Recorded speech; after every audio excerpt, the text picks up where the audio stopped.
dirty, but I just got to sing my song. It's the wisdom and the knowledge that Jah give to I man. Sometimes I just sit down and study how a poor man does be so unlucky. Sometimes I just sit down and wonder how a poor man does have to suffer. So anything you do right as a poor man, they'll say you wrong. Anything you do right as a poor man, they'll say you wrong.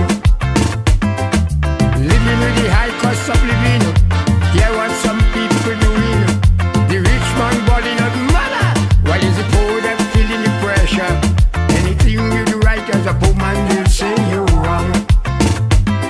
And no matter what you do as a poor man, they'll say you wrong.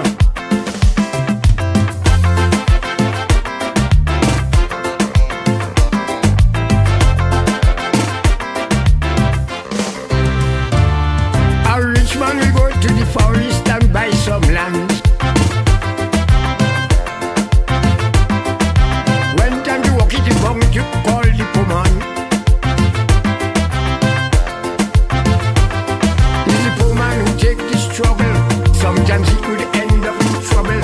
As soon as he get old and feeble, the rich man say, boy, you are able.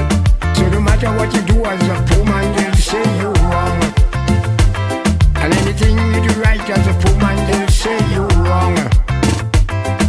Living with the high cost of living, hear what some people doing. The rich man balling one mother, but it's the poor that feeling the pressure. Any right thing you do as a poor man, they'll say you're wrong. And no matter what you do as a poor man, they'll say you're wrong.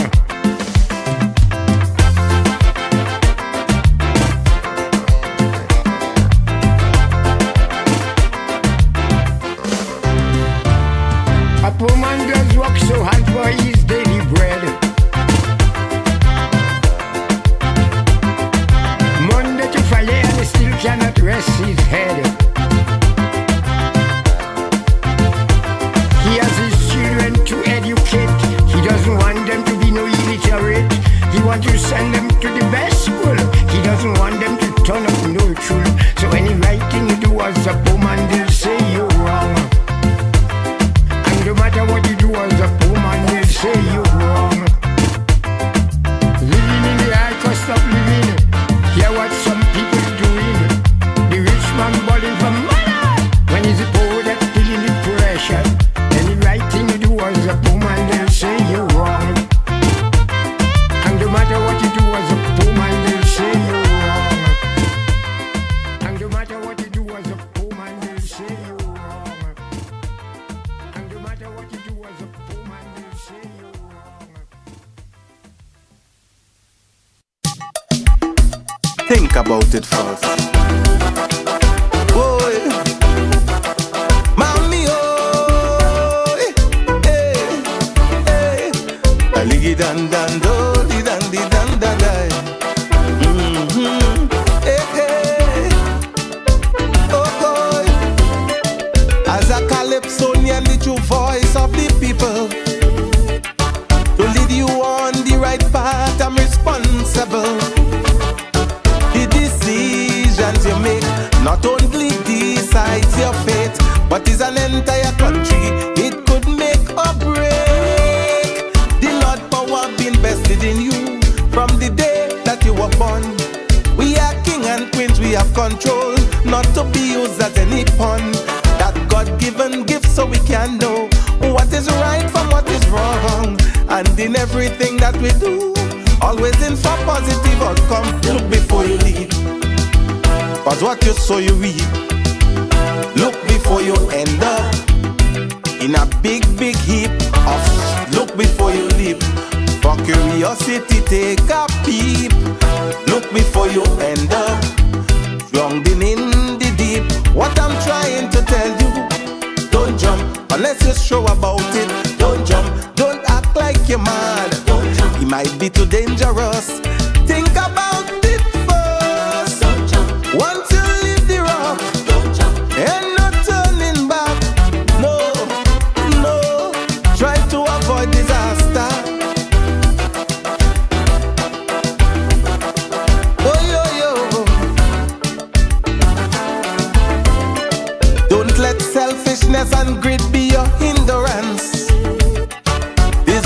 slowly block your way once given a chance.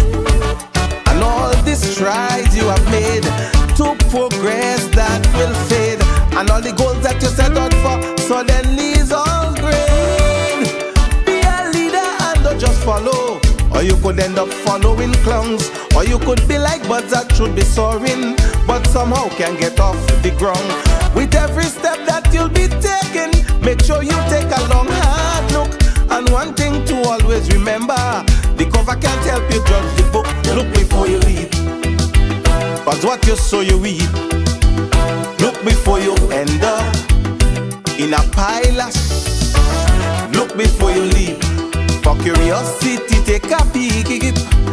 Look before you end up drowning in the deep. What I'm trying to tell you, don't jump unless you're sure about it. Don't jump, don't act like you're mad. It might be too dangerous. Think about it first. Don't jump. Once you leave the rock, don't jump. And no turning back. No, no. Think about it, my brother. Ah, yeah. Yo.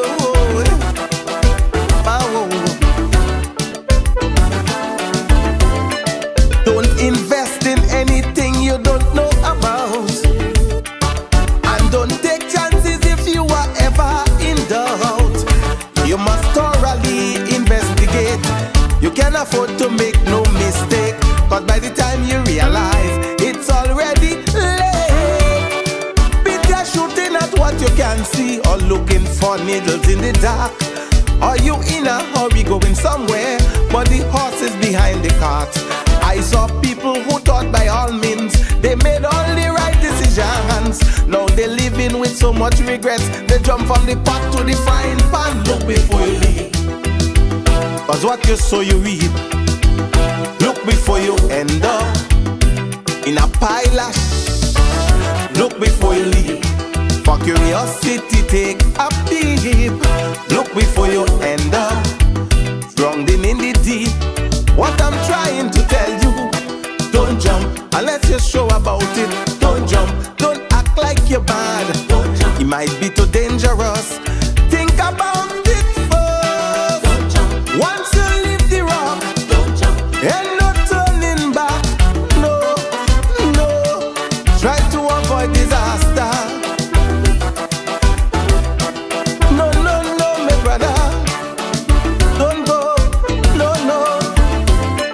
After everything now, at the end of the day, you are the one who have the final say. So whether it's jobs or relationships, or even elections, the mandate is always there resting in your hands. Man, don't venture if it's looking blurry. You don't know what's behind closed curtain. You know what you had for the past years, but you don't know what's coming in. You don't want to see that the outcome is something that you always feared. Avoid self-disgust when it's over and the smoke is already cleared. Look before you leave, cause what you sow you reap. Look before you end up in a pile of look before you leave. For curiosity, take a peek. Look before you end up drowning in the deep. What I'm trying. Good night to Grenada, Carriacou, and Petit Martinique. Once again, it's time for Talking Points. My name's Sheldon Scott. I will be with you up until the 10 o'clock hour. Think about it first. Look before you leap. Some of us didn't look before they leap in 2022. And we see what has happened to our country since then. Just avoid disaster.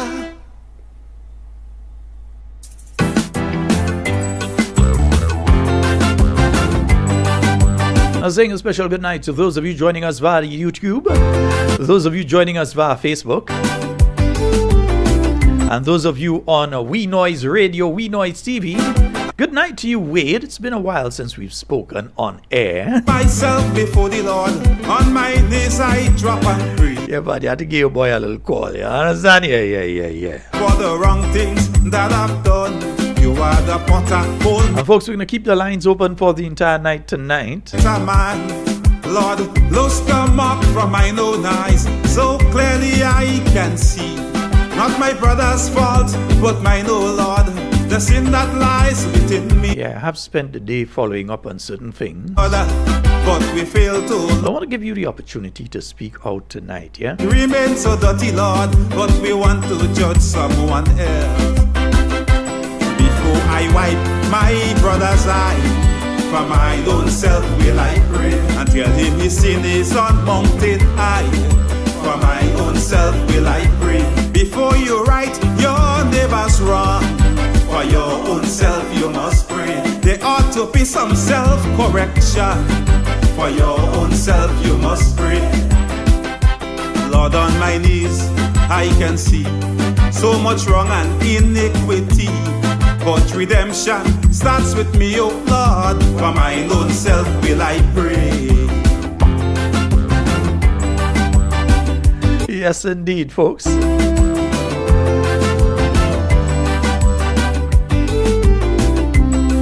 My Lord, you're my comforter. Your word has commanded me to pray for those that is on high, all those in authority. Lord, government I now bring before you, for they are the people's choice. But if they turn their backs on the people, 15 could turn into 5. For there are servants of the people, Lord. And we're saying a special good night. Hey, Mr. Handsome, good night to you. Good night to our listeners out there in the Grenadian diaspora. Because we realize all is still out there, all the income. Yeah, so good night to you. Mr. and Mrs. Watts, good night to you. Patricia and Matthew, good night to you. My good friend Ian. Ian, I know you're listening. I know you ain't calling, but I know you're listening. My good friend down there in Florida, good night to you.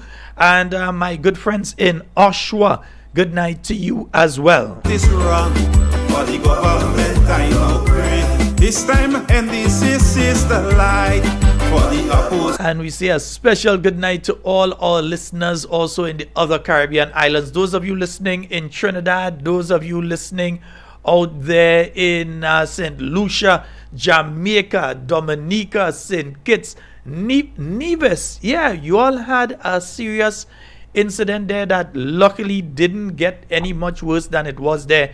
You had that ferry that between St. Kitts and Nevis there, yeah, and it sank.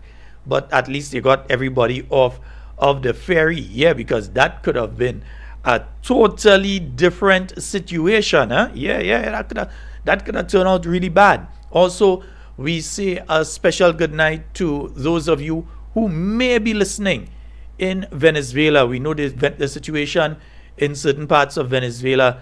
It is it's not nice at all. I'm still waiting to hear what is being done by Grenada for the Venezuelan people. Forget their government. What is being done by Grenada for the Venezuelan people? The first place that the Venezuelan president left Venezuela to come was Grenada, to come and meet with the Grenadian government. When she was wearing the typing that saying half of Guyana is theirs and all them kind of thing. Yes, I saw that. Yeah? But they came to Grenada. They have been a friend. The Venezuelan people have been a friend to Grenada when Grenada was in need. But so far we realize that there's no rush to say let's send some barrels of stuff down, or food stuff down, or anything for Venezuela. I look in. I'm waiting to hear, man. I'm waiting to hear.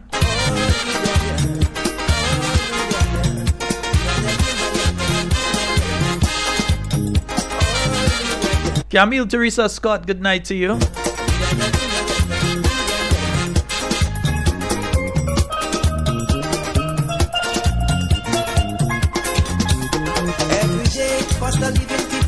And you know, last week there was an interview with the Prime Minister, yeah? And I'll get to it in a while.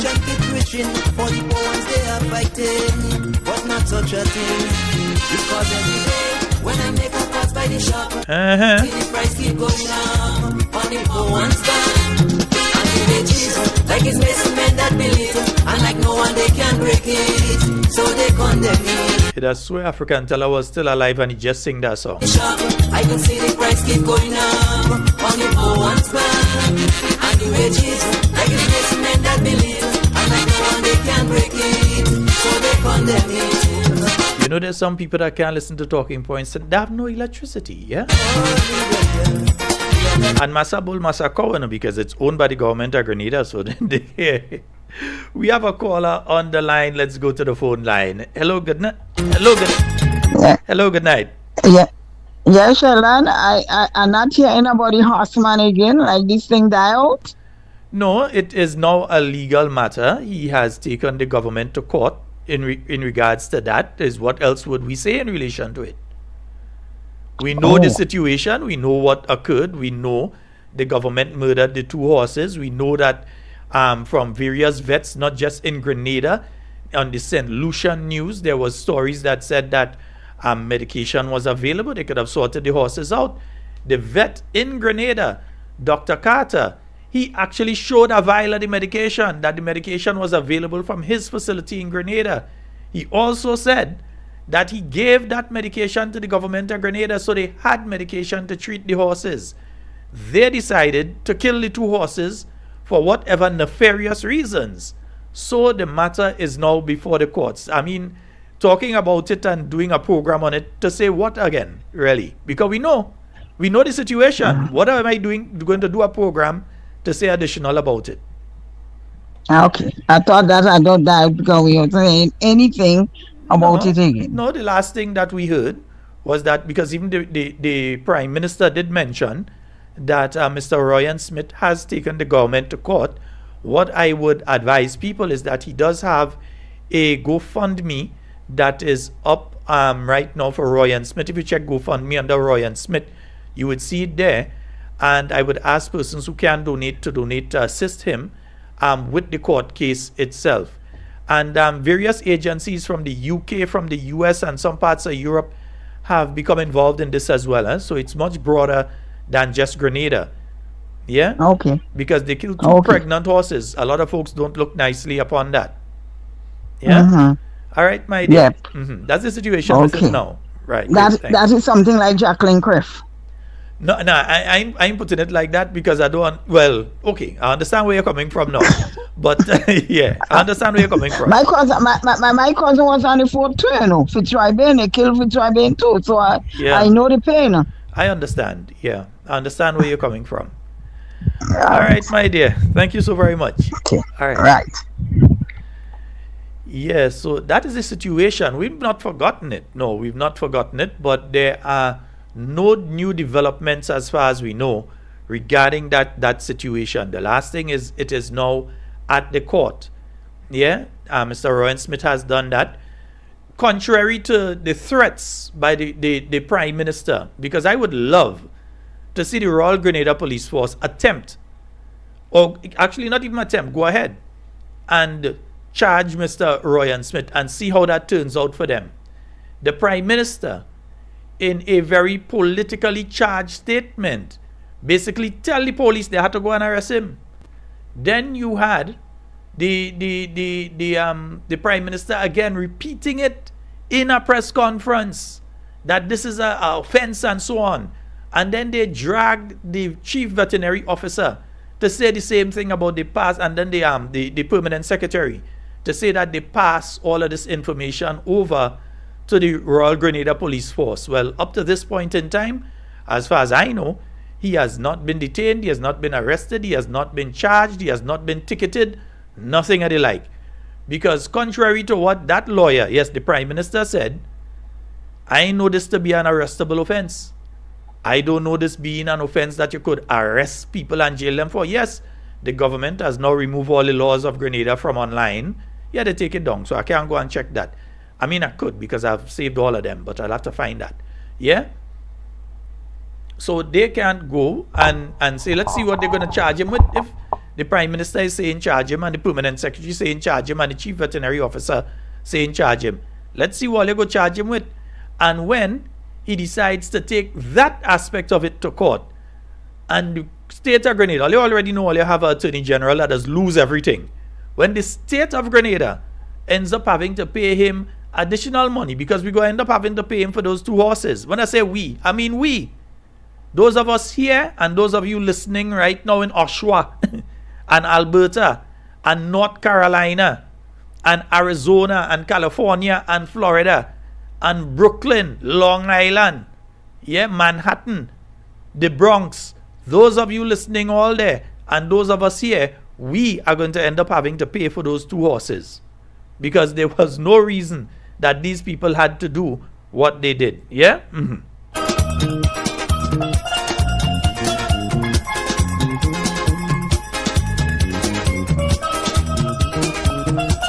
So the police could go ahead and do what they had to do. At the end of the day, I could guarantee you that the state is going to end up having to pay him. I could guarantee you that.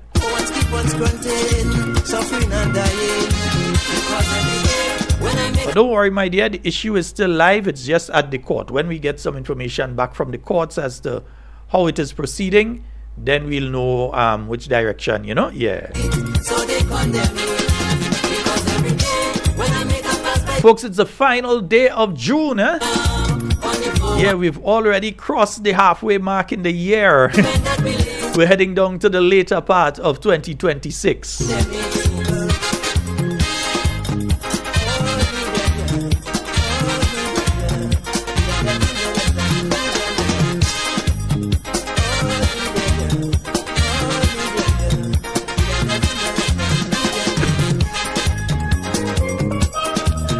Mr. Handsome, good night. I hope mommy giving you some tea day nice. No, right, yeah.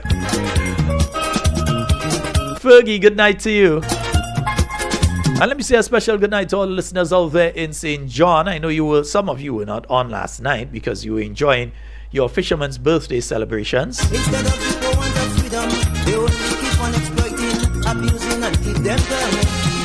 Because we have to work so hard to earn something, while some men only sit down repeating. Man, who tell me go and talk about light bills and water rates and thing last night, man? Now I start to get messages, man. And it's very difficult because you see, the government gives the impression that everybody is earning a pile of money. A pile of money in Grenada. Everybody earning a pile of money. But again, as I said on a previous program, it makes more sense to me if the approach the government had taken was to lower the cost of living. What sense does it make that you increase someone's salary by $300 but the cost of living increased by $1,000? What sense does that really make? What sense does it make that a person is making $1,200 but to survive on a monthly basis they need $2,500? They're constantly going to be in a position of need. And then, because you have increased on that end and you've got them to the point where they're earning that, they can no longer qualify for certain programs which would have been able to assist them. So the approach that a sensible person, people that understand economics would have taken, would have been to measure things out, to ensure that you bring the cost of living in Grenada down. The government has not done sufficient, if anything at all, to bring the cost of living in Grenada down. So now you see a situation which they can fix. Let me repeat, which they can fix. This is not a situation that they can't do anything about. They can address it. But for whatever reason, they have decided that they go wring we neck when it comes to Grenlec. So now you have people, Grenlec come in and cut them off one after the other. I said, my own electricity bill, without a significant increase in usage. Because as you know, before it was the fan we had and thing here, and now we have the AC. But without a significant increase, because I know how I utilize. So without a significant increase in usage, I have seen my own electricity bill double. So I could imagine for many other people who you see talking about, they used to pay 200 and something, and now they're paying 500 plus. They used to pay 130 something, 120 something. Now they're paying nearly 400. You have people, I saw a light bill by some folks there. Indeed, they did miss a payment. They're at 800 and they're disconnected. I saw some other folks, the water rate was somewhere in the region of 2 going on 300, disconnected. So it is hard for a lot of people out there. And the difficult thing is this. there's no longer a program like what the New National Party would have done to assist the elderly, so that you don't have a situation that somebody in their 80s, their 90s, or over 100, or even people in their 60s and their 70s and so on, that you have their water being cut off and so. I know in some countries, there are laws that actually protect certain categories of people. So for instance, you'll talk about vulnerable categories like the elderly.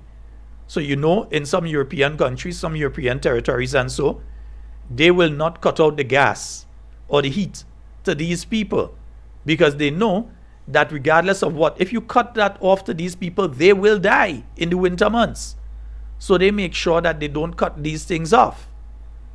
Here in Grenada, water is an absolute necessity.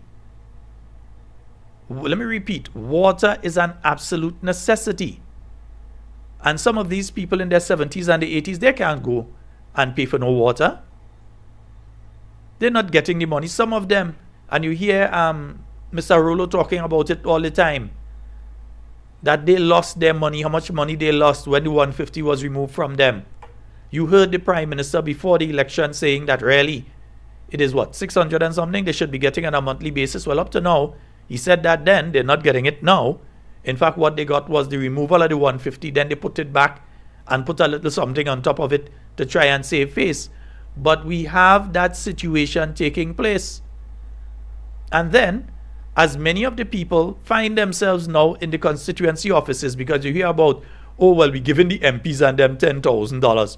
What they're doing with it. Let's just understand something, and I'll come to it in a little while, because I think we need to understand something as regards that $10,000 that's being given to the MPs.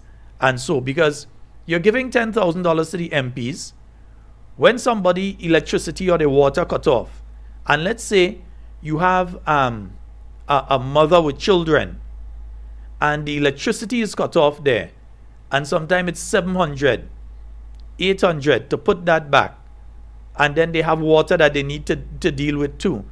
That one household is nearly $1,000 gone.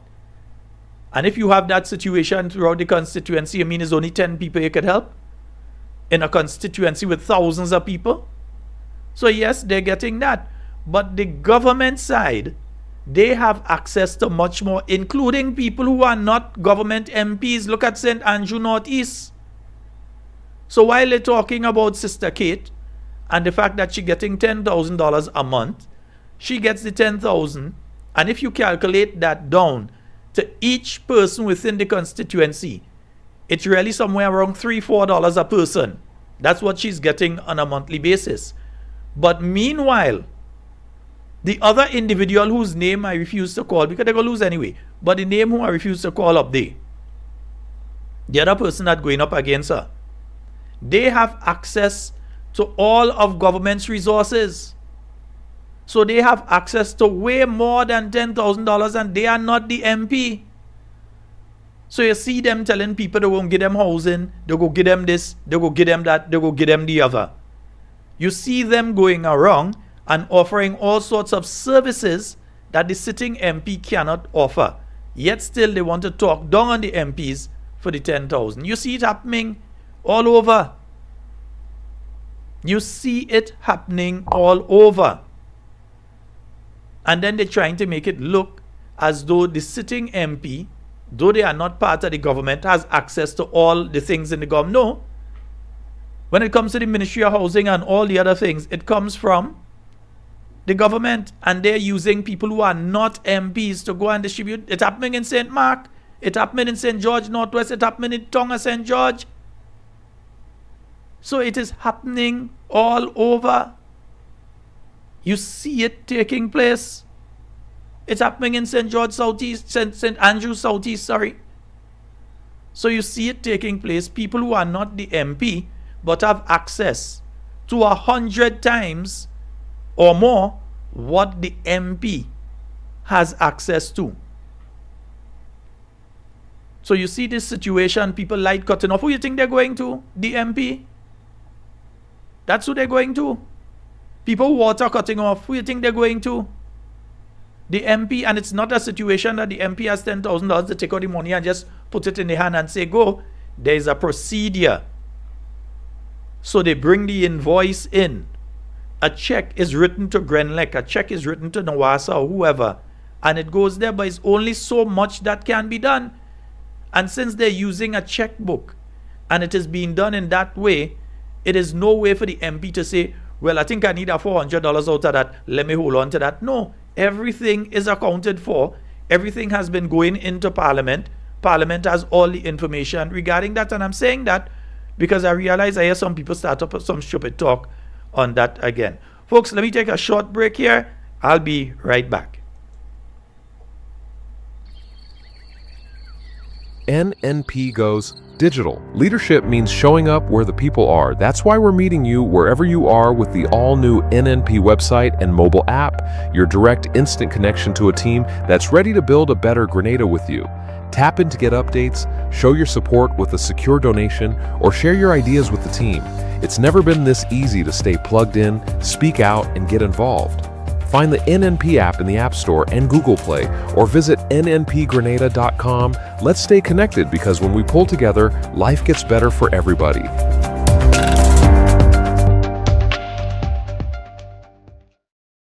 For more information, contact We Noise TV at 929-445-4463, or you can email us at wenoisetv@gmail.com. We Noise TV, the leading streaming provider. Anytime, anywhere, any screen. Access to your favorite HD contents with prices as low as ever. Choose from monthly, quarterly, or yearly payments. This worldwide service is flexible for you to keep up with all your favorite programs, shows, movies, and local programming from home no matter where you travel to. Worldwide TV channels right at your fingertips wherever you are. Latest in live sports, binge watch all your favorite TV shows, movies on demand, videos on demand. You can pause, rewind, fast forward anytime. Never miss 1 minute in entertainment important to you. No contracts, no added prices for sports or premium packages. We certainly don't have to pull tricks like cable and satellite companies. Our product speaks for itself and beyond. We Noise TV.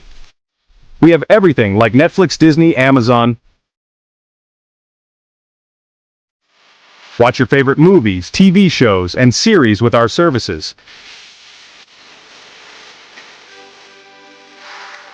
With our service, you will get rid of all other subscriptions.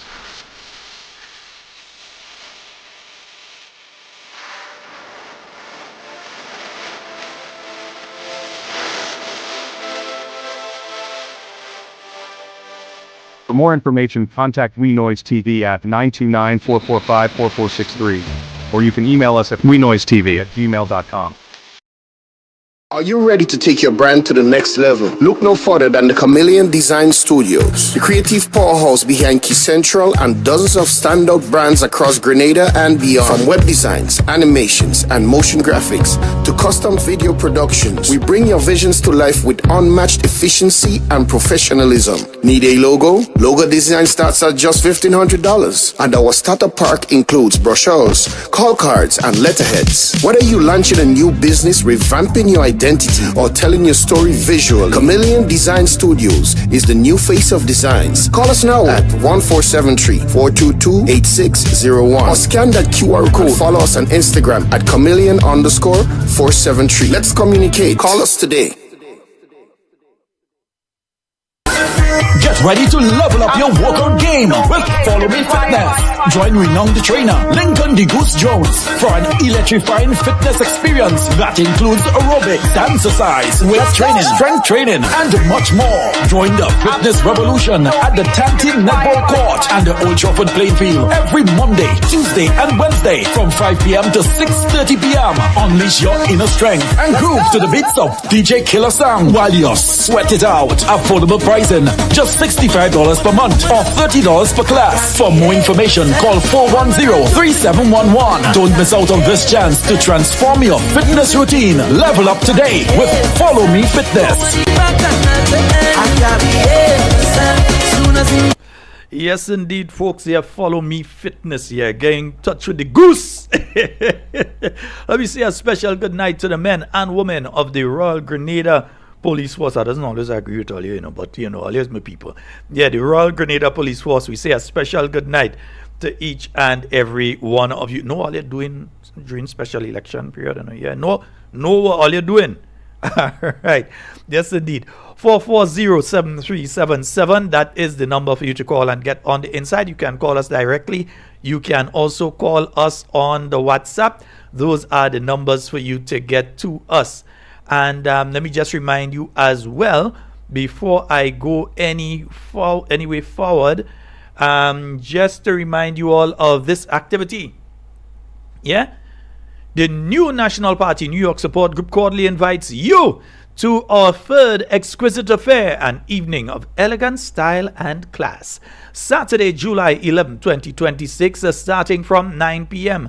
Music by DJs Jude and Small Clothes, and it's going to be taking place at the Top Civic Center, 1098 Utica Avenue, Brooklyn, New York, 11203.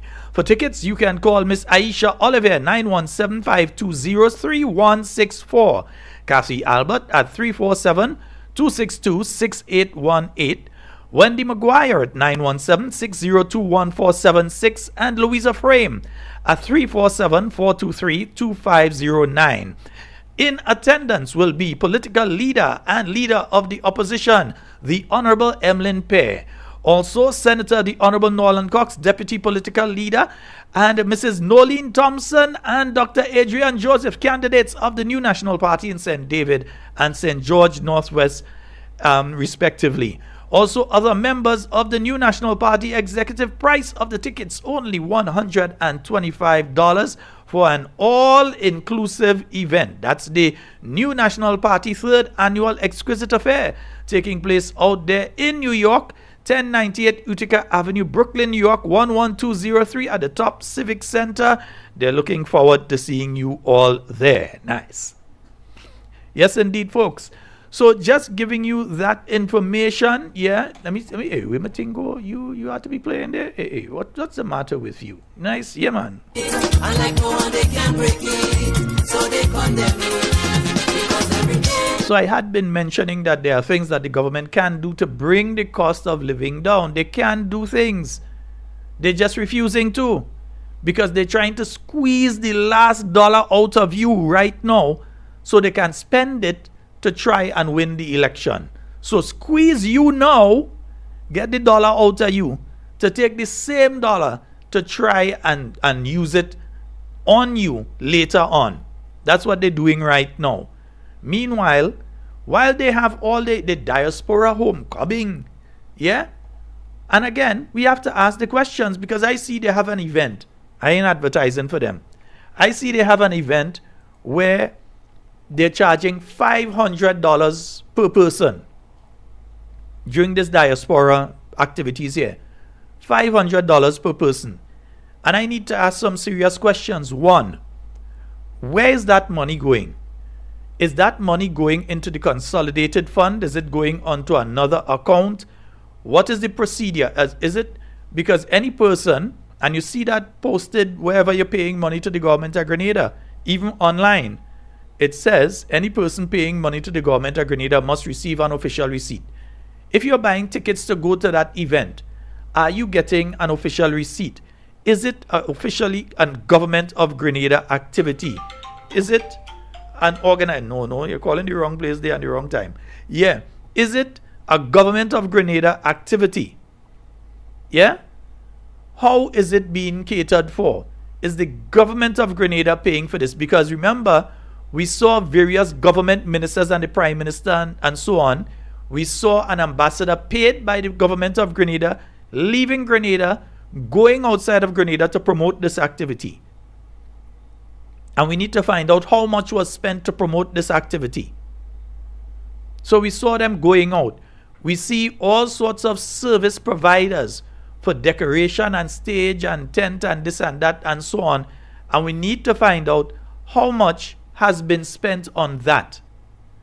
We need to find out as well how much money was received by whatever organization, because I'm wondering if it is the Ministry of Foreign Affairs, and how much money was received by the Ministry of Foreign Affairs, either direct from central government or from donors, for this homecoming activity. Because it's not the first. We've had homecoming before. This is not the first time that you're having homecoming. We have had homecoming in Grenada before. I see some of them saying the first. That just shows you how much some people have never been paying attention, because they're now saying is the first. So we need to know, what is the situation with the finances? How much has central government spent on this at a point in time that they're washing gauze to reuse at the Princess Alice Hospital? How much has been spent on the aspects of things like transportation and so on? And if the people who have come in are the ones spending that money, what is the procedure for spending that money? What is the accounting? Because there's a specific, listen, you have the Public Finance Management Act. Yeah, there is a specific act that guides how government spends money and how government receives money and how government accounts for money. So you have the Public Finance Management Act. I'm trying to remember the specific year of that particular law, but the Public Finance Management Act. So we need to know, because I'm hearing that some hotels and different organizations, we have seen an ad by the Grenada Cooperative Bank that said they are a proud sponsor. And we're asking, if they have sponsored, how much has Grenada Cooperative Bank sponsored to the homecoming?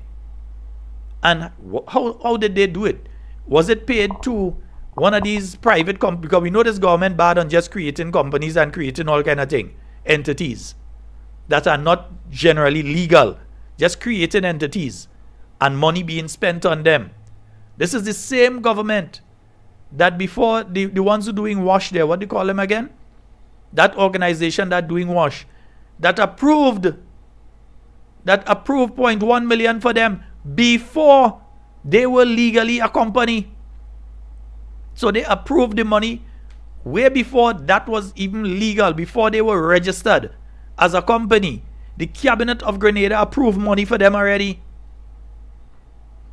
That happened, and I'm trying to remember the Nation Builders. Yes, Nation Builders.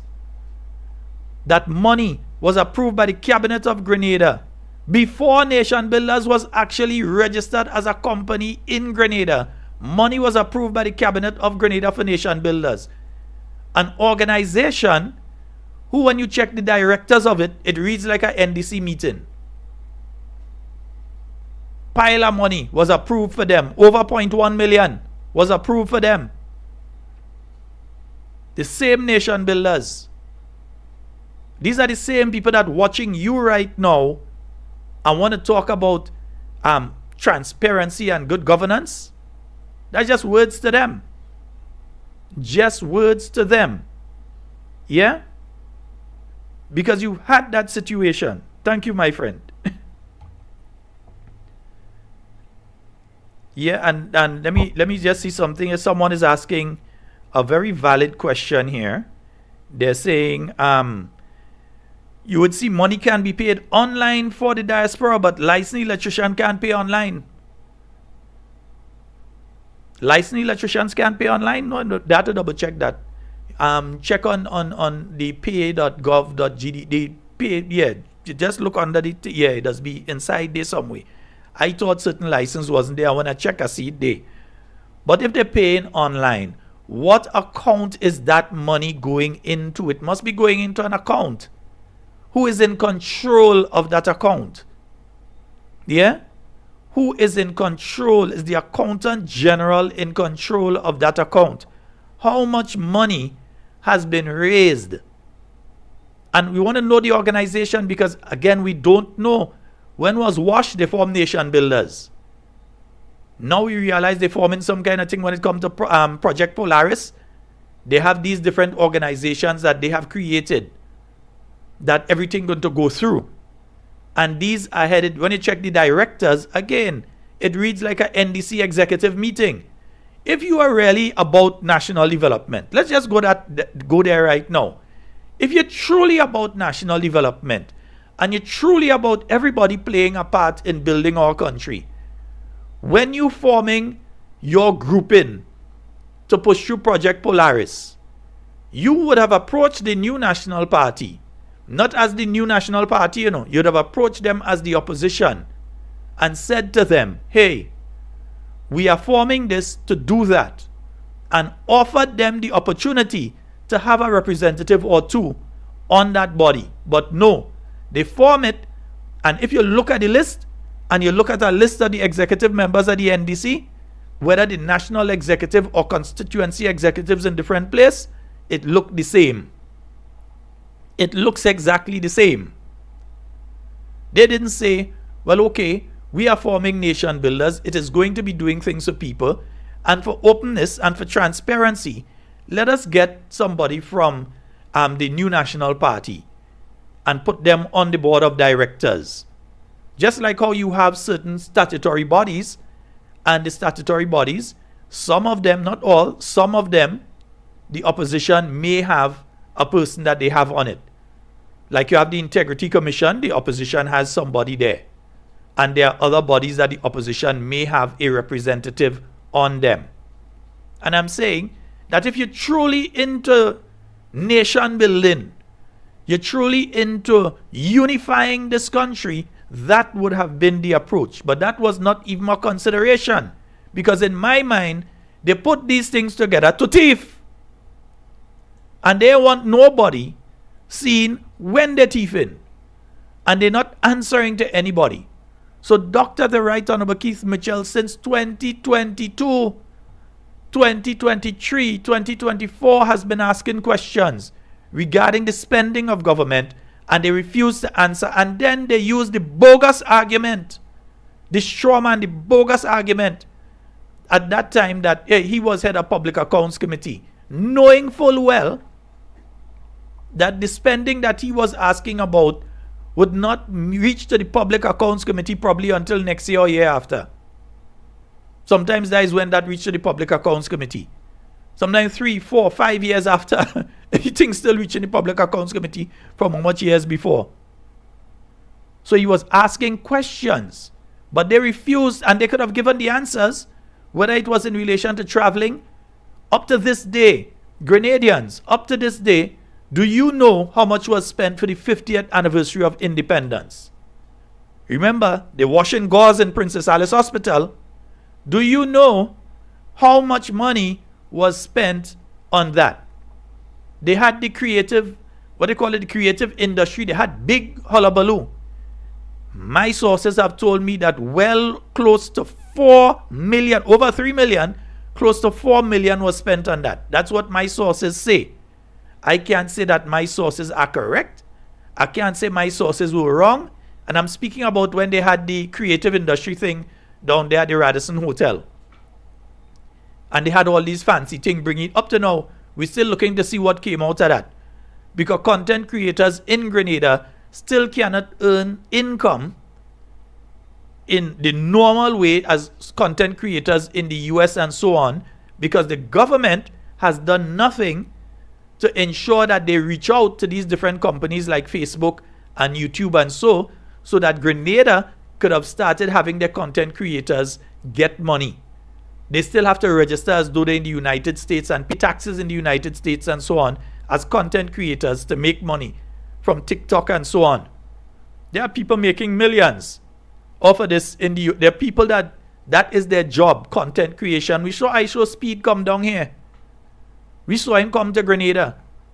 You know how much tens of thousands, possibly even hundreds of thousands of dollars he made just from passing through Grenada in sponsorship and in views and advertising and all of that he made just through visiting Grenada. And we have content creators here in Grenada that they bamboozle, that they try to buy early in the thing. This mic just keeps rising. Yeah. That they try to bamboozle early in the thing by giving them a set of, they say, okay, we're giving you concessions that you could bring in equipment and all this sort of things. Yes, bring in the equipment, get the concessions, bring in the equipment and all of that. But at the end of the day, how do they make money on the back end? I know that my new national party has a plan. I know that my new national party has a plan for the content creators. While what the government intended to do is make friends with them and use them when the election time comes to put out their message to try and bamboozle the people of Grenada. So they want to put out the fake messages, but the good thing is, Contrary to popular belief, I believe that many of you in the diaspora know full well what is going on in Grenada. You're listening to this program tonight because you want to find out the truth of what is going on in Grenada and not the fake stuff that is being sold to you by the government. Right now, you see certain media entities in Grenada, like I've got to stop watch news on a particular one. They start looking like GIS. There's no investigative journalism. Forget that. That's gone with Linda. So forget those so-called news entities right now and investigative journalism. Something happened to somebody, they go and they just get the stories. You see what happened? Yes, all right. And put a mic in your face. You see what happened, right? And they put a mic in your face. They don't go back to say, well, okay, this is number so and so for the year, and over the past few years, this has been the figures in relation to that. No investigative. They're just reporting. They are not journalists. And they're definitely not investigative journalists. They're just reporting. And that goes for print media. Well, we no longer really have print media, but what would have passed before as print media, and I could say it, I've been around in this for 30 years. They can't tell me I can't say it. Can't say I can't say it. I've been around in this for 30 years. You no longer have investigative journalism taking place here. And for some people, investigative journalism is go on ChatGPT and type in something and then take whatever ChatGPT give them. Not understanding that ChatGPT, close to 60% of the time, have real errors in it. I myself have used it to check different things, and it's a good thing that either I live through some of them things or I know those things, or I find something looks strange there and I go and check another source, only to realize what it said is wrong. That is how they could use ChatGPT to write something about Mark Isaac and talk about he spent time in the Senate, which he never did. So you have to be careful. But investigative journalism has gone through the window. That's why none of them can do a story and tell you what I'm telling you tonight, that all the government has to do is look at the non-fuel component of the Grenleg bill and reduce the cost, reduce the amount of money that government is taxing and standing up on your neck for on the non-fuel component of the Grenleg bill, and it will significantly reduce the amount that you have to pay for electricity on a monthly basis. At least some people who getting cut off now would not have to get cut off. And I'm hoping now that we to the end of the month and some people getting money, that people are able to pay. Because other than that, we know what's going on with them by next week. We know what's going on. By next week and the middle of the month, we know what is going to be going on with some of them. Yeah? Why is everyone trying to call me on the phone tonight? While I'm live. Yeah? So we know what is taking place. So whether you're a content creator, whether you're a single parent, and I say single parent here because we often talk about the single mothers. What about the single fathers? There are many fathers there that are carrying out the role as both mother and father. What about the elderly? What about the differently abled? Who they right now, what they living on is the seed. When they get the seed, that is they hoping, looking out for the seed. Because when the seed comes through, that's what they're able to buy a little gas, a cooking gas. Oh gosh, that gas, they chinks in it because they realize the gas is going to finish. And then they run and buy somebody, and they can't even say you're going and shop healthy, because if you try to go and buy fruits and vegetables, there is no effort being made to bring the cost of fruits and vegetables down. It inching up, and every time he inch up a little bit, he steady. He ain't going back down. You go and check. Whether you go in the supermarket or you go in the market, the price of fruits and vegetables is extremely high. So even trying to eat healthy, which would be one of the things that we say you do if you're looking to have a healthy nation. Not that you go and take billions of dollars to say you're going and build a health facility that the average Grenadian will not be able to go into because you didn't even think that it was important to have national health insurance sorted out first. You destroyed what was put in place for national health insurance, which by now, at least a basic basket of goods could have been offered to average Grenadians under a national health insurance scheme. So that you wouldn't have to be running around with baskets behind a music truck and pan to try and collect money from people for somebody to go and do a surgery, or for somebody to go and get cancer treatment, or for somebody to go and do some sort of other surgery or whatever it is, some treatment, or some child having to go and do an emergency surgery, a corrective surgery. You wouldn't have to be running behind a music truck or blowing horn in the hot sun for the whole day or the rain to try and collect money to do it. National health insurance would have covered some of those by now.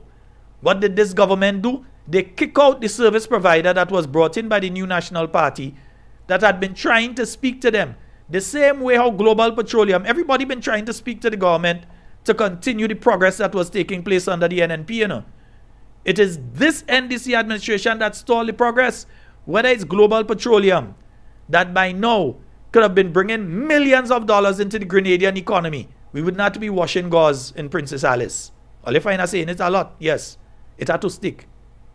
We would not have had to be washing gauze in Princess Alice Hospital, because we would have had millions of dollars coming in had they worked along with GPG, with the National Health Insurance, had they worked along with that company whose name eludes me at this point in time. That happens from time to time.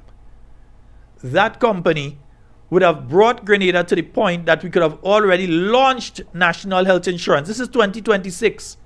So by now, national health insurance would have already been launched. And there would have been many services that would have been paid for that you would not have had to be going through all that you see people running around the place trying to get done right now. You may not have had all of the services, so major surgeries and so, you may not have had all of the services there. But you would have had at least an important basket of services that the average Grenadian could have gotten. So you may have had a situation where those amongst us with high blood pressure and who are diabetic and so on may have been able to get their medication without having to worry about, I wonder, I ain't had the money, you know. So the pressure medication, we are supposed to take one every day. I go take one today, I go have to skip tomorrow, and I go have to take one the next day, and that sort of thing. Because there are people doing that with their medication, and you know you're supposed to take it on a daily basis. But they're skipping days because they just don't have the money to buy it. And national health insurance would have covered things like that. We did not need to be in this situation. And now we have a situation that obtains with the busmen. And we're going to get to that one in a short while. We're going to get to that one in a short while. Remember, the phone lines are open, 440-7377. You can call on the WhatsApp. You can call directly. Of the poor ones, I would not like to see it in the interest of the rich ones, because they is the one I see keep on owning, while the poor ones keep on grunting, suffering and dying. Because every day when I make a pass by the shop, I could see the price keep going up on the poor ones and the wages, like it's mason men that believe, and like no one they can break it, so they condemn it. Because every day when I make a pass by the shop, I can see the price keep going up on the 415 and the wages, like it makes men that believe, and like no one they can break it, so they condemn it.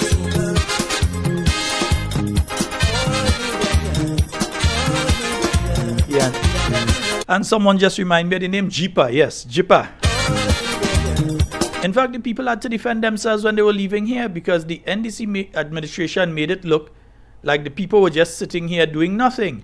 When since the government changed, they were approaching the NDC administration and had the letters to prove. Just like how Global Petroleum had a letter to prove, this government was ignoring them. JIPA have the letters they were sending to the government to prove, hey, we were writing to the government. We were telling them, let's come in and explain to them where we are at. And the government just dismissed them, say they're putting a group of local people together to do the same thing. Joke Jody, we still waiting. Laughing and believing, because every day when I make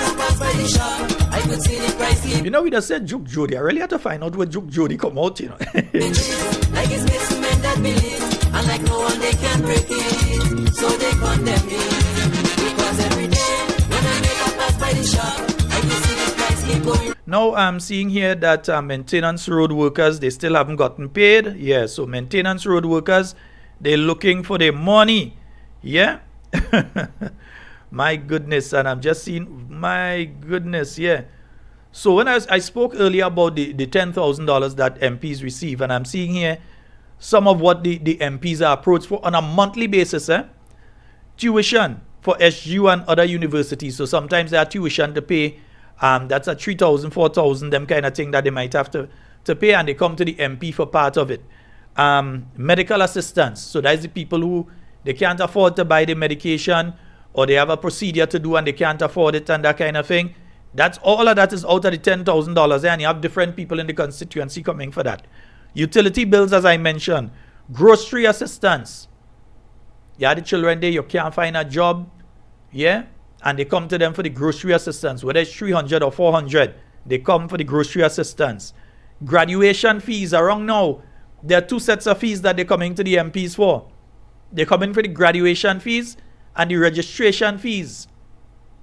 So you have children who some of the schools, and I don't believe in this, I believe this thing needs to stop.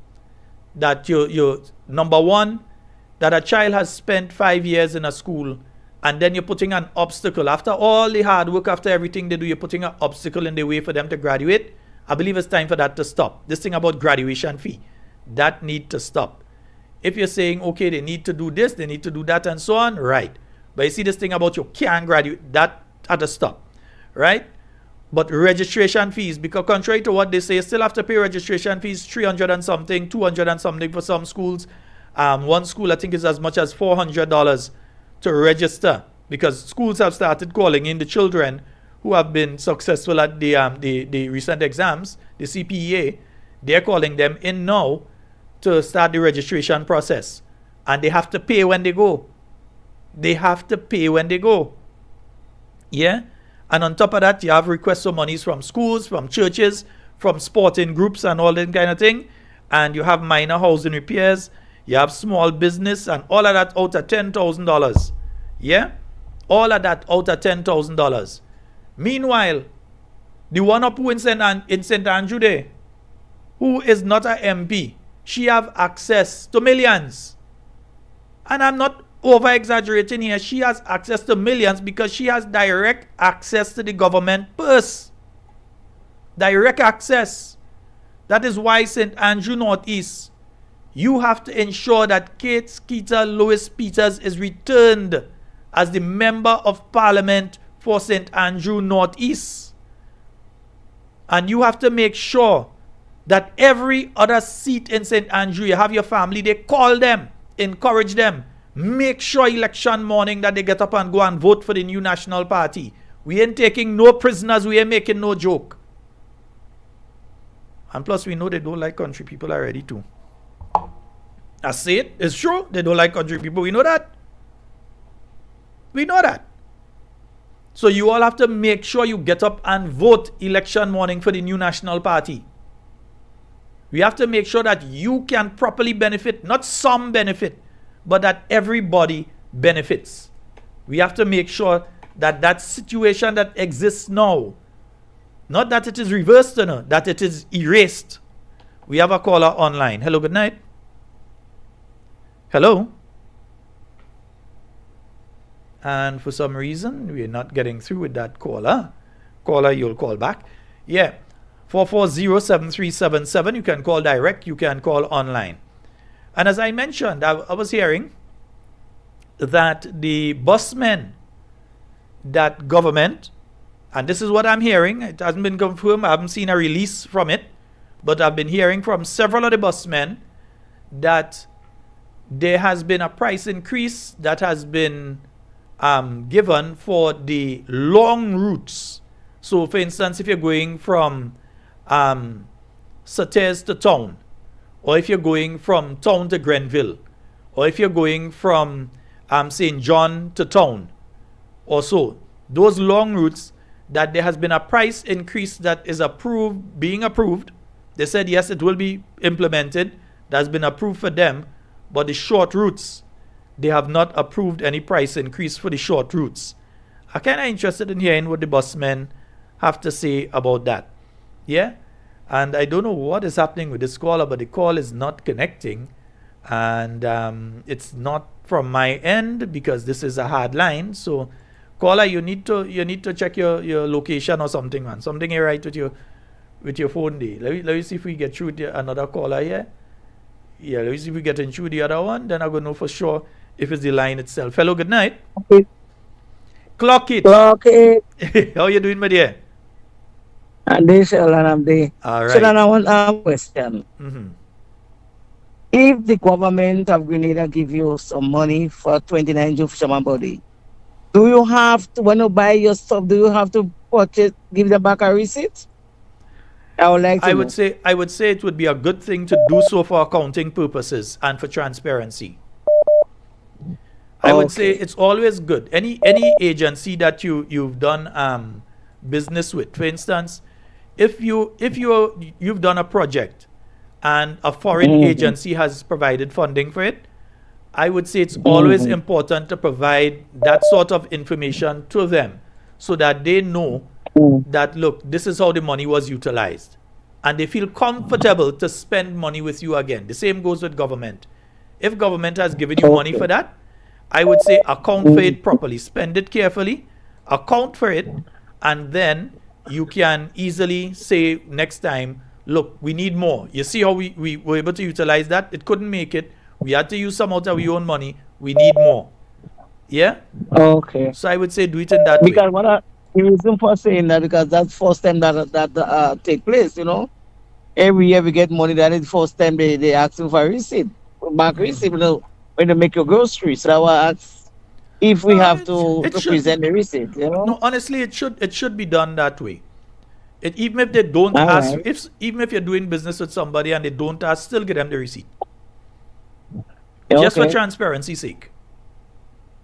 Okay, Sheldon. Yeah. While they may not have done it before, I would say if you can, because sometimes you didn't know before, so you may not have kept the receipt. You go and you buy something and you ain't bother to keep the receipt. You just send and you get, you send and you get, and you do what you do. And you may not have kept it. But I'd say in the future, try and keep the receipts, put them together and send it in to them. The copies of it. Don't send the originals. Make copies and send the copies to them. All right, Sheldon. Well, our 29 June will be on Sunday, please God, on Melville Street Fish Market. So if in your spare time and you have a little time, you could pass around and get something to eat and drink. As long as it's fish, are they in that? Most of fish. I'll pass by. As long most as of it, that is Fisherman Day. Just make sure and keep juice for me. I don't drink alcohol, so you have to keep juice for me. Well, I don't drink alcohol either, so you go have juice. All right, great. Thank so you you so shall very have much. a good night and may God bless you. All right, thank you. You have a good one. Yes, indeed, folks. Yeah, I always think for accounting purposes, it's always good to do that. It builds a good relationship between you and whoever you're doing business with, that you keep receipts and you provide an accounting to whoever is providing funds to you, especially if it's the government of Grenada. So because they may, let's say they're giving you $3,000, they may look at that and say, no, this isn't enough for these people. We need to give them 5. We need to give them 8. We need to give them 10. It's not that they're going to look at that and say, well, let's give them less. They might look at that and say, well, we need to give them more. Let's go to the phone line again. Hello, good night. Hello, good night, Sheldon. Hey, how you doing, my dear? Hello, good night. Good night, good night. How are you? I'm good. All right, go right yeah, ahead. You know who calling? The lady from St. Davis? Yes, Auntie. Have you got the voice long? yes. Well, I can't wait to vote them out. Oh, gosh. I can't wait. People and them too wicked, boy. Can't take another 5 years below them. Oh, boy. I know how that goes, Mommy. I know how that goes. And you're sure you're on the voters list? They check and make sure that you're on the voters list for you. Because I know you might be able to check. So the children, you get one of them to check, or the grandchildren. Too wicked. Get one of the children or the grandchildren to make sure you're there. No lead to go killing with voter. Yes. And like me alone in the constituency, that is NNP. And I'm getting fire, giving them fire. They can't do me nothing. I'm free to talk. Oh boy. Yes. Yes, mommy. All right. Well, you have a good night. I want you to make sure and call me on Friday night. We are having. God bless you. Mommy, we're having prayer and worship on Friday night. I take 82 years, you know. You're a young girl still, man. I take 82 and I'm strong like a lion. You could hear it. Yes. All right. So good night. All right, my dear. You have a good one. Yes, indeed. Mommy, and make sure, I know you're going to hear this, make sure you get the children or the grandchildren to check if you're on the list. Now, I always say check the list. In the case of people like moms who call there, we have the responsibility to check and make sure that their name is there, because sometimes the name might mysteriously fall off the list. Yeah, it might just fall off. So we have to make sure that their name is there. Confirm, make sure that it is them. Two people could have the same name. So you have to make sure that it is them and that they are on the list. So we have to double check and make sure for that. All right? Nice. So, moms, if you could get one of your children or the grandchildren to check and make sure that your name is on the list and everything is good, so you won't have a problem election morning. You want to vote, and next thing when you go to vote, you can't find your name. Yeah? You know you've been voting here for the last 4 elections, 5 elections, 10 elections, and all of a sudden your name is not there. No. Get them to check and make sure that your name is there where it's supposed to be so that you can vote. All right? And those of us in the constituency, that is our responsibility. Remember, today was the last day for you to be registered for your name to go onto the addendum that's coming out later this week. Yeah, today was the final day for your name to go onto that new addendum, to go onto the consolidated voters list. Yeah, it does not mean you can't register tomorrow. You could register tomorrow and go and register tomorrow. If you miss this train, don't mix the next one. This is the last train to San Fernando, you never know. Yeah, because if you miss this one, you'll never see another one. Go and register tomorrow if you didn't register today. Or get registered. Don't let July finish and you're not registered. Because when you look, you see them having political activities, you see them organizing candidates, you see them opening constituency offices, and you want to sit down there and say, election is next year. Steady, election is just now. It is just now. And when I say just now, it could be 21 days from now. You could wake up in the morning and you hear the Governor General dissolve Parliament. Just now. So we have to do what is necessary now. Yeah, so I was mentioning the bus drivers a little earlier.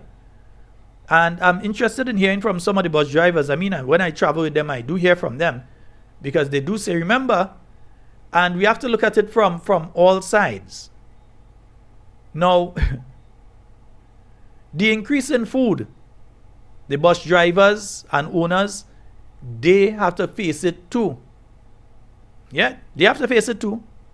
The bus drivers and the bus owners, they have to face it too. The increase in the cost of the parts and so on, they have to face it too. And they can't afford to say, well, I go change that next week or I go leave it. They are transporting precious cargo.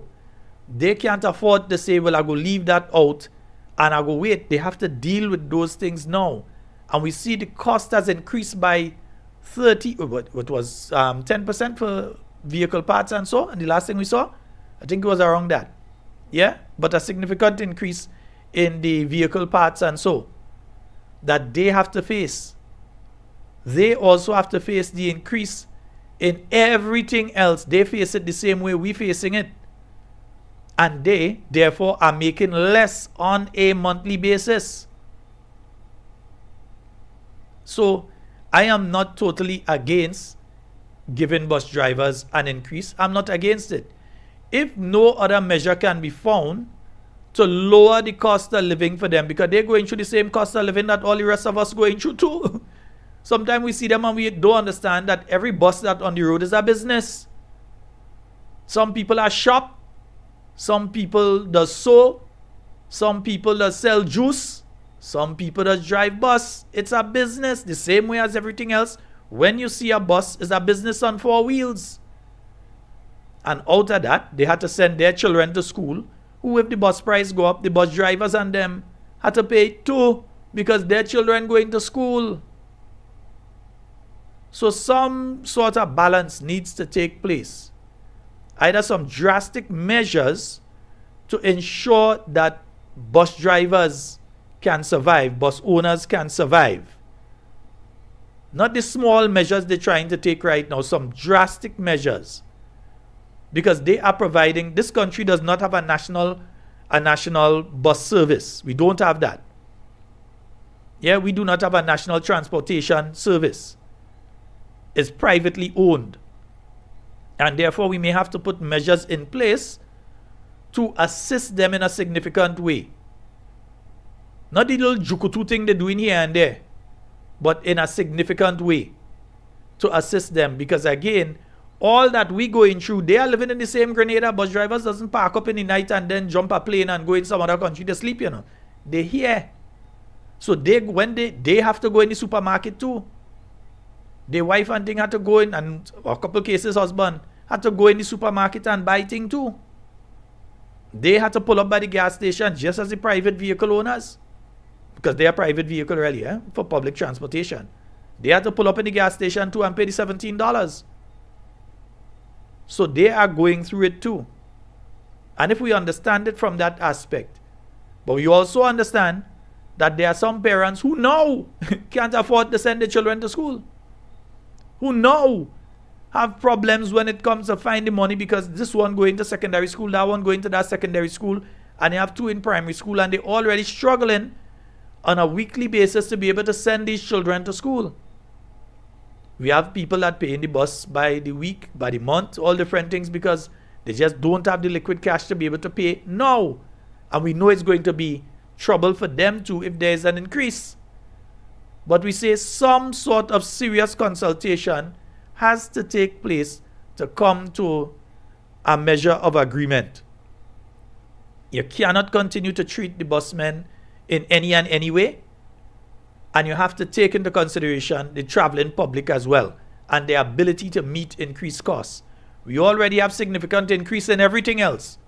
But the busmen going through the significant increase in everything else too. And if you're measuring and you say, well, okay, you're raising minimum wage. You ain't raise the busman wage. So I understand their argument, but I also understand the argument of the rest of the population that, hey, we already had to put out X amount of money for transportation a month and we could barely make it. And if you go and put more on that, it go kill us. So I hear the arguments taking place there. And I say it's important to have that discussion. I realize that now certain things are being taken away from the National Bus Association and being placed under the MTA. What's the National Transportation Board or whatever they call them. It's being placed, or the Grenada Transport Commission, GTC. It's being placed under them.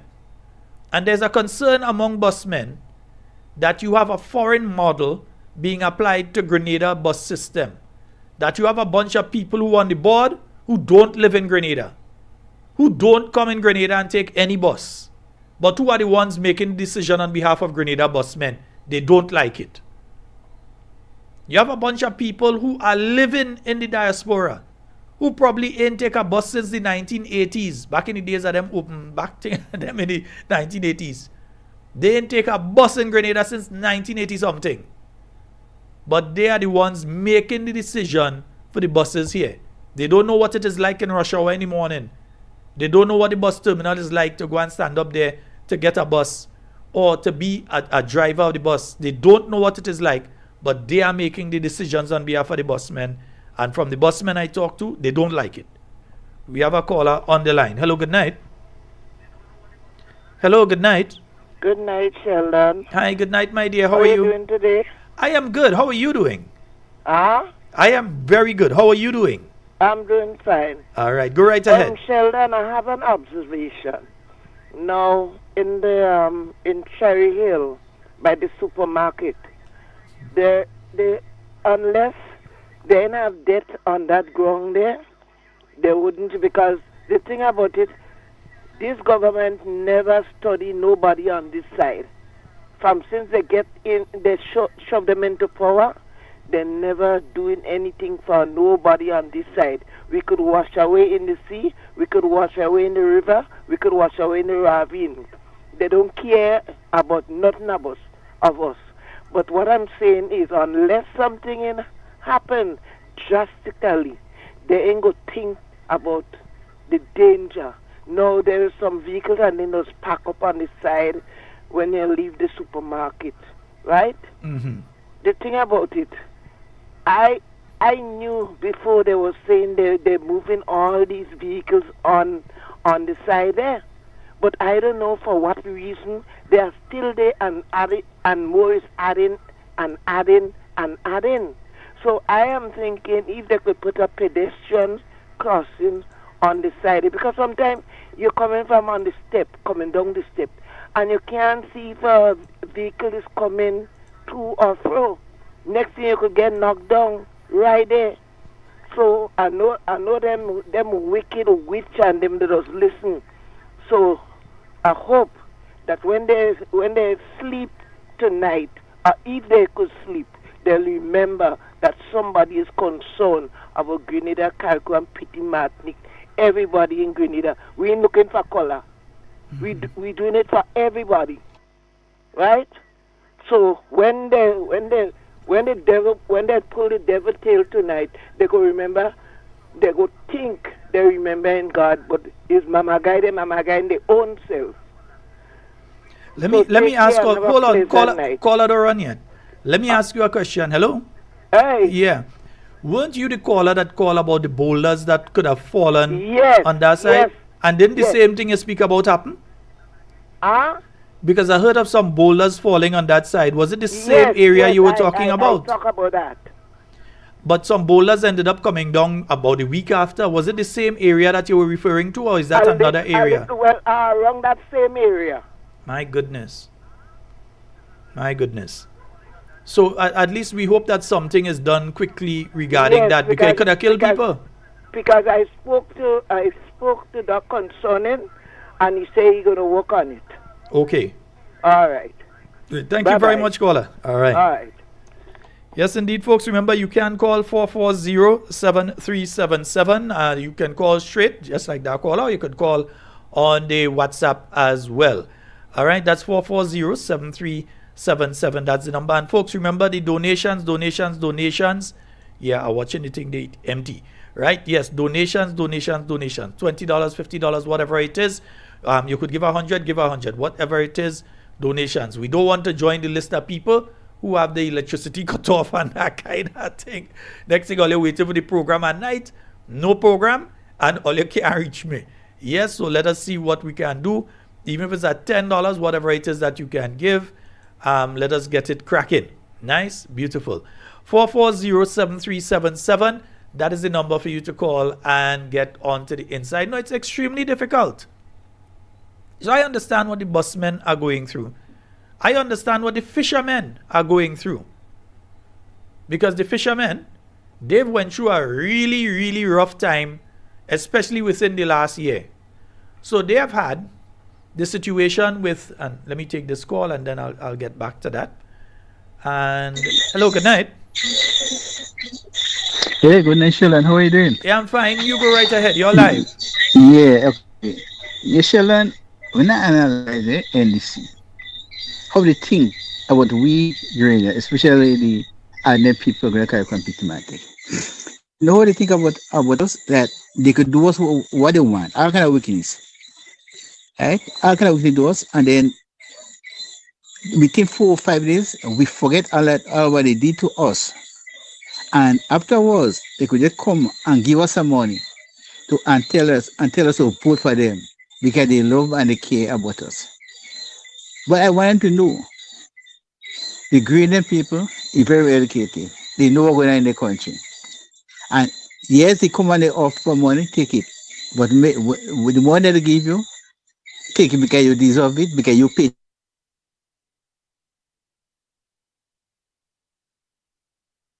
Hello? Okay, yeah. Caller, I don't know what it is with your system tonight. I don't know what it is happening with your system. Giving you a couple minutes to see if you're able to come back on. Yeah, because I don't know what's going on with the signal in your area. And it is something that folks have been complaining about.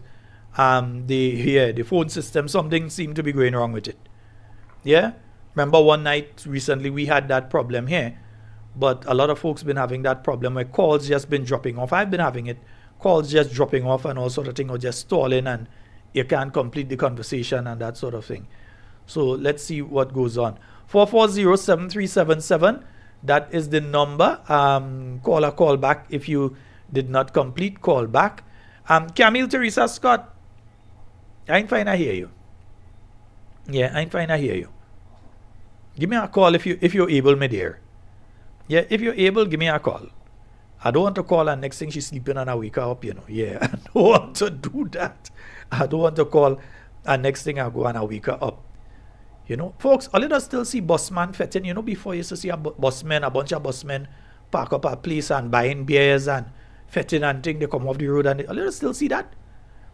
Maybe I'm not moving around enough. I don't find out to see that thing there again, Yeah, that's alone to tell you what's going on with busmen. Busmen could have fet and they lime in a place and they go on an evening and they drink a few beers and they lime and thing and they cook a food and they kind of, I ain't find out to see them kind of thing again. Maybe because I'm inside, maybe because I'm not outside, yeah, but we go find out what's going on, man. We go find out what's going on. And I go fix up all those high prices that must... Oh, folks, I was mentioning something earlier and let me mention it again.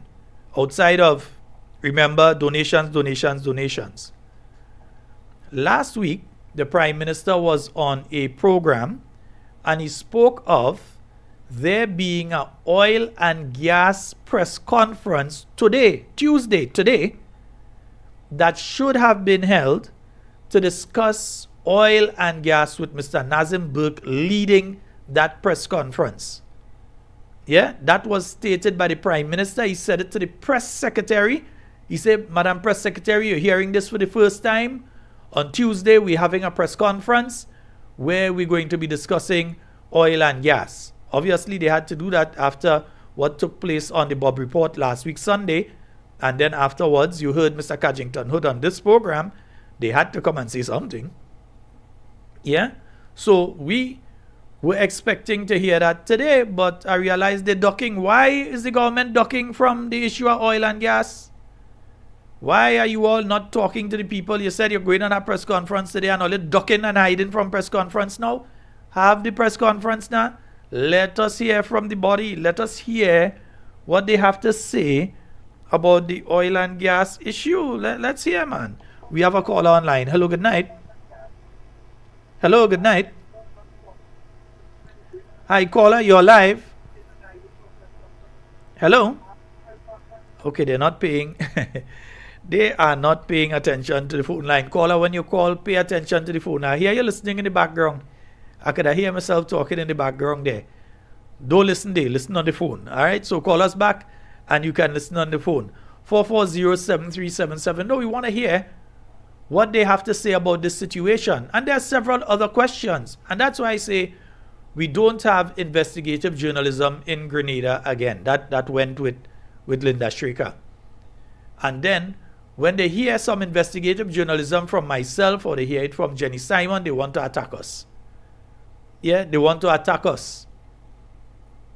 I know what I'm doing. When I investigate something, I know where to go and find my information. We have a caller online. Hello, good night. Hello. Hello, good night. Caller, you're live. Go right ahead. I want to ask one question, right? Mm-hmm.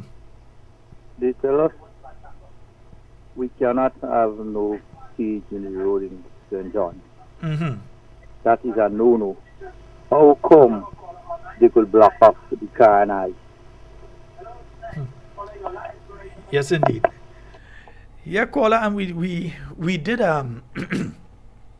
we did ask that question last night. Yep.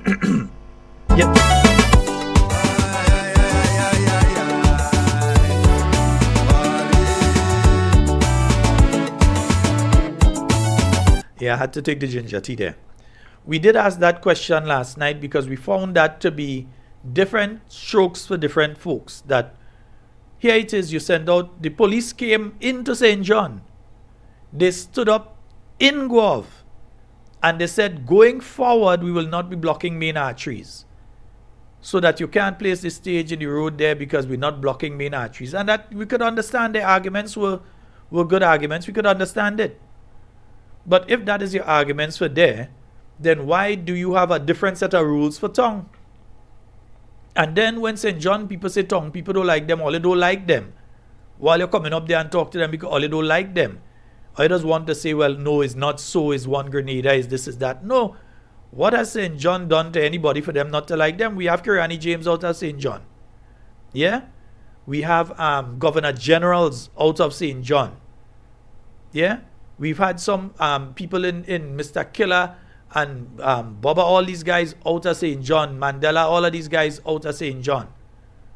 We've had other people in different fields out of St. John. So, I mean, I don't understand why they have to be treated differently than you would treat tongue. If their new rule is that you're not putting stage in the road, in the main roads, you did say the side roads, you might allow for the side roads, but the main roads, you're not allowing stages in it, then that should be across the board. So you can't say that on Friday and then Saturday morning you send out something saying we're blocking the road on the Carnash.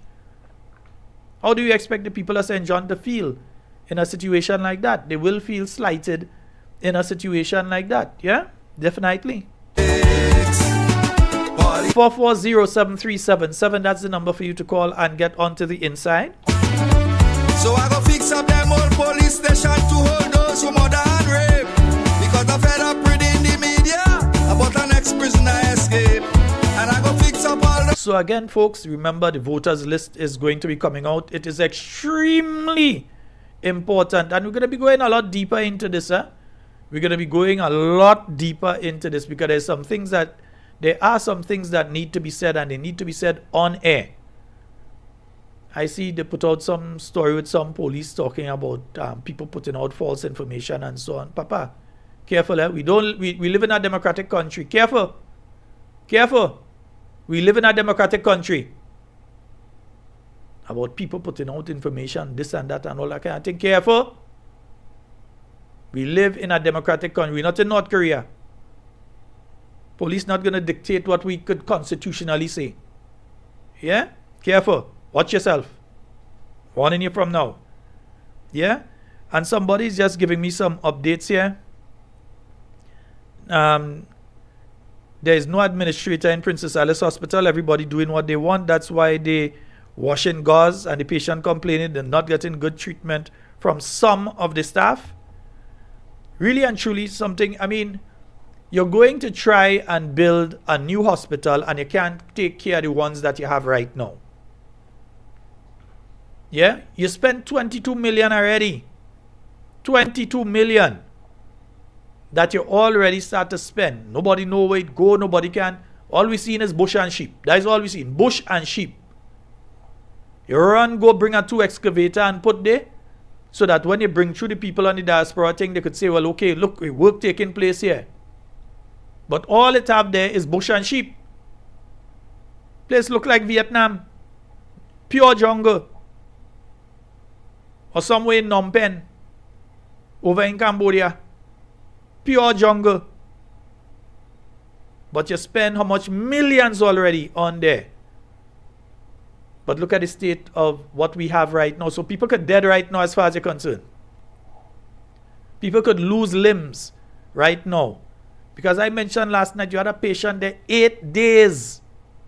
8 days, a diabetic patient, 8 days without being able to get proper treatment for a wound. And that is definitely a case where they could have lost the wound. Lost the limb. 8 days, or lost their life if it went septic. These are the situations that all people are going through at the health facilities. and you come talking about Project Polaris, all well and good. But sort out what you have to sort out for now.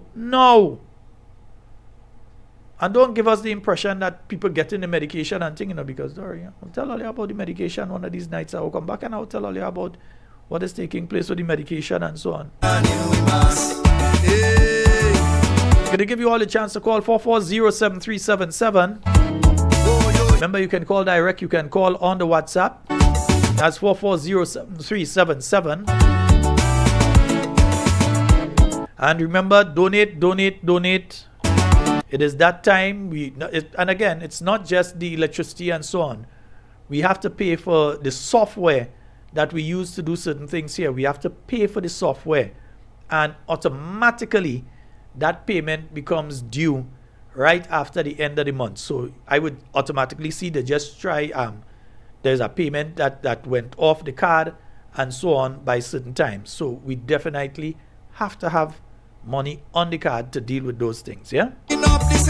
Other than that, some of the software you could find that they cancel it, they stop it, all kind of thing, and then we can't do what we need to do. So far we've been okay, we've been able to maintain, but again, donate. Whether it's 10, whether it's 20, whatever it is that you can. Been saying that for the last how much days, and I realize, yeah, okay. They say when you're poor is when you expose. My people balling with them mouth closed. Get them. Oh God, baby, Jesus is up the blues. Grenadians balling with them mouth closed. Be careful with it. And folks, also, we are seeking by the middle of August, the third week of August for the latest. We want to get back into doing our talking points bags, yeah? I know Belva helped us the last time. She got some bags for us and so on, but we want to get some bags, some school bags, and we want to be able to give some school bags, some notebooks, pens and erasers and sharpeners and those sort of things. We want to be able to do some bags and be able to distribute, yeah? To needy homes. Ain't just giving wild lap and cut all over the place. No. We've done it before. We were able to give out some, I think it was around the region of 60 something or 70 something book bags that we were able to give away from Talking Points before. I want to make sure that we're able to do some, even if we can't do that amount, but at least that we're able to give out some this year. That we get in culture foundation, they take it back. And how we wish it could. So first of all, we're gonna need the book bags themselves. So we need to get some book bags, and we need to get the erasers, the pencils, the sharpeners, the rulers, the rulers and so on. Even if we can get some geometry sets for some of those that are in the secondary school system, if we can get some geometry sets as well for some of them. Oh, he exposed my people balling with them out. So those sort of things, if we can put that together so that we can help some students back to school. Grenadians balling with them out close. We ain't government, we can't do uniforms, but at least we could do those, ain't it? Why you riding wrong on such a high horse? Transformation in we mass. And the big rentals don't care what it costs. Transformation in we mass. If you love this song, well, once again, 440-7377. If you don't like this one, is there you come last. Transformation. And let me say a good night to you, the geezer. Hope everything is all well and okay with you, my brother. And folks, just when we thought things would be easing up in the Middle East so that the cost of fuel would be going down, you realize every now and again things start up again and cool down, and things start up and they bomb here and they bomb there and ship get attack here and all kind of thing. So it keeping the cost of the fuel up.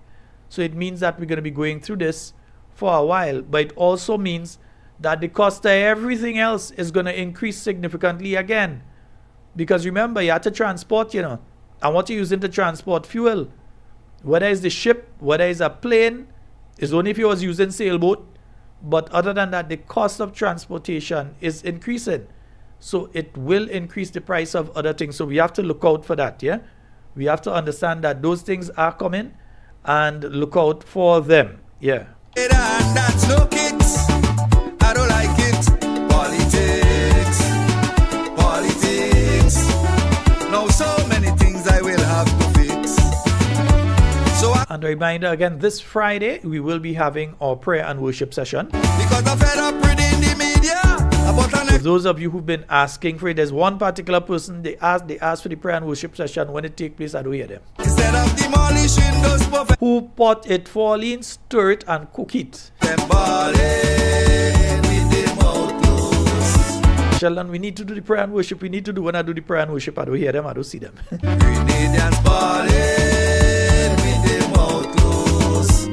Stir that pot. Stir that pot. We expose my people balling with them out close. Oh God, and the seeds of the blues. My people balling with them out close.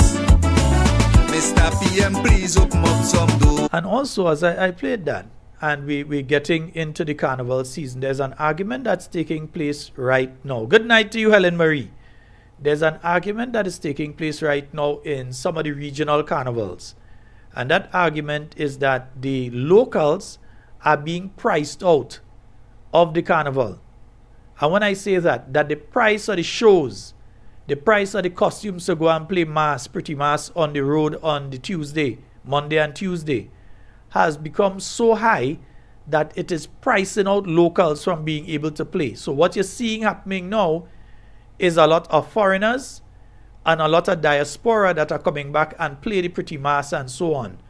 And it is something that has to be looked at as well. You have to look at it. Over the years, we saw for instance, Monday Night Mass. We saw the packages. When they started off, Monday Night Mass package was what? About $30-something, $40-something was the price of a Monday Night Mass package. Now you have some that going all into the hundreds. Yeah, $400 and $500. I don't know. I ain't played for a good while, but I know at one time it had some packages that was high as $400 and $500. So you have the packages going all them price now. From the 40-something, it's gone up to there. From when it just started off. Obviously, that was in the 1990s. You don't expect it to stay there, but it has priced itself out of the reach of many people right now. You have the pretty mass bands that right now there are some costumes that you're speaking. You have to basically go and take a loan, thousands of dollars to put on a costume. Yeah, thousands of dollars that they're paying for it. And it has begun to price out the average Grenadian. Those who can afford to pay $8,000 or $9,000 to go and play pretty mass, you know they ain't working for no little bit of money in Grenada. So it's pricing out a lot of Grenadians from being able to go and play mass and that sort of thing. And now it remains that the people, the foreigners who are visiting Grenada and the Grenadians who are living in the diaspora and have the financial means and come home for the carnival, they are the ones that are able to play the pretty mass and so on. But those of us who are always here, and so many of us, they can't do it. And I heard the argument taking place in St. Lucia. I heard it a bit in Dominica. I'm hearing it. Even in some other countries, you're hearing it as well. Politics. And again, I beg the chairperson, the CEO, don't leave a CEO, stay there, don't go. You're right. Don't let the lawyer and them run you, stay there. I would never take. Yeah, the Spice Mass Corporation are talking about. Don't let them lawyer and them run you, stay there, girl. Senator came right up to me as like he afraid to talk. He said the little work that he get in Culture Foundation, they take it back. And how we wish he could have take back his vote. Because that is one thing he regret. Because apart from all those gallant. And we have a call online. Hello, good night. Hey, good night, Shalom. Good night, Talking Points. How are you doing? Hey, I'm good, man. How are you? Yeah, man. I see you getting some rains, man. I see you getting some rains. Well, I can't hear outside tonight, boy. Yeah, well, whole day today, I mean, passing by Project Forest. I stopped calling Polaris now. Project Forest. So you, Every day. So you mean there's nothing taking place there, my brother? Shalom, if I land at dine. Shalom, I left Grenada Saturday morning. When St. Vincent come back Sunday night, I actually go for a day and a half and come back. Mm-hmm. Same thing, doesn't change. But let me tell you what I noticed going on with this diaspora thing. You see exactly what I just say with the price points of certain shows and certain carnival things like that is happening also in other islands, because you're seeing the shows and them, right? Yeah, because that weekend, that play that we went with had almost all the greener artists, and we came back the same night, Sunday night. So basically, them shows and them is kind of high price in DJs. I don't know if it's a global thing, but these guys had to get paid, and based on what going on with so many visas, I guess the management team charging likewise. But what is happening in this carnival, this diaspora thing here? You're seeing exorbitant prices for things that you know for a fact that certain Grenadians cannot pay for it. So what these people is doing, this NDC government is doing, they're trying to buy out people to vote for them, and that is exactly what is happening. So I'm just telling those guys in the diaspora, folks, we love you all, but you have to be living on the ground in Grenada to understand what is going on. We keep look at that again. We see a little dispute with Nawasa. I mean, come on, people see the library. We are going through the library, the price hike here. We are seeing it. It's not you all. And to those that is using what I would call entrapment to say, well, I will send barrel for you, I will send clothes for you. If you vote for this party, you vote for that party. Stop it. You have to be living here to understand the stress. Come on, man. Salary is not going up. And look, this bus thing again is another one. It's another one. You know, I will tell a little experience I had from my area I was going back. I was going to Georgetown, to Cameron Park, and the busman tried to charge me $200. But I said, boss man, I know a pen. I from here, basically. Families from here. So when he asked you, like, he said, well, Casa, you give me $100. I said, man, don't do that, man. So what is this kind of mindset is setting together? The locals go find it hard to cope with it, and we go be in problem. But this diaspora thing, you have a bigger plot behind it. And NPIs, look and scrutinize the voters list. Go and get registered. You see the social media people going and openly say we come by plane loads. They didn't hide it, no. They're saying it, right? I think I see some DM with the PM down in Radisson, and it is rather shameful to see that there is nowhere to go. I never see a party fighting so hard to convince people that they're doing so good. Trust me, by your work, you're supposed to be doing good. I doubt, Shalon, that this diaspora take a tour up in that polar project forest up in West London. No, they went. They went two coasters. I have the pictures. They went. Two coasters. I have video and pictures. Two coasters? Yeah, two coasters went. Well, a coaster can only hold about 30 people. That's just about 60 people. The coasters were not full. Well, look at that. But what I'm saying, so if common sense prevails in these people's brain and their eyes, well, I see the gear glasses too, but if you can see, I want one of them to call me and tell me no man, call man, and tell me what you all see happening in that place there. Let me tell you, the glasses are near vision, eh? So people like me who have I'm short-sighted. So they not, from what I see they're talking about near vision. We're glad for it. The people who can get it, please register, go get your glasses and that sort of thing. It is something that I saw. It's not just a Grenada thing from what I'm seeing, because I forgot to save it, but I saw it in another island as well. So it's not simply a Grenada thing. And I would ask anyone that has the opportunity to save themselves a couple $100, go and make use of it. Go and get your glasses. And lastly, before I go, I mean, to all the candidates, the NNP candidates, keep the faith. I listened to Dr. Miranda Child this morning, and she was excellent. But as usual, them FB bugs and flies or whatever it's called, them maggots and them, come on. All they need to just get off of it. I mean, it is what it is. You all didn't get in that seat. You all mightn't get any. So just be about yourself and just humble and take our licks in peace again. Another 15 for you. Shall I have a good night? Let me tell you something though. Did you listen to the Prime Minister when he spoke at the rally on Sunday last week? Yeah, I did. Did you notice something that he said to the NDC supporters out there?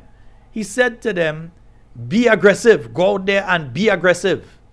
Now, in my view, when you say be aggressive, now I wouldn't say to NNP supporters, go out there and be aggressive. I'd say go out there and do the work. Go out there and work hard. Aggressive has a negative spin to it. When you tell them be aggressive, I mean cost people, fight and thing, be brutal out there. That is being aggressive. We are that not, is the same Prime Minister say, we are look, not you know, on man. that. Well, the man said That is kind of words the man using. that's the same Prime Minister that say the members of the NNP lucky to be alive. Yeah. That statement come from a Prime Minister mouth, you know, them lucky to be alive. Shalon, I don't care what nobody say. I don't care what nobody say. That hatred I seen, I mean, I seen a couple of NNP people carrying out with the thing, and I try to tell them calm down with that. But that hatred I see coming from the NDC side, nah, boy. NDC have about 99 bloggers just cussing people for no reason at all, and when they people get mad crazy, or they just normally stupid in it. Yeah, the greatest. Seriously, yeah, the greatest. NDC page come out today. I wouldn't call the page because I ain't sending traffic to it. So don't call the name if you saw what I see. NDC fake page come out today and talking about NNP have a bunch of fake page out there spreading. A fake page telling people don't watch other pages because they fake. And 3 of the pages that go and name as fake pages is Mr. Francis Pierre page, who is obviously not a fake page. That is Mr. Francis Pierre. Jenny Simon page and Ziggy page. I don't But you know what that tells me? No, you know what that confirms to me? That confirms to me that the people who are paid to run that page are non-Grenadians. Because if they were Grenadians, they would know that these 3 people are not fake pages and are Grenadians.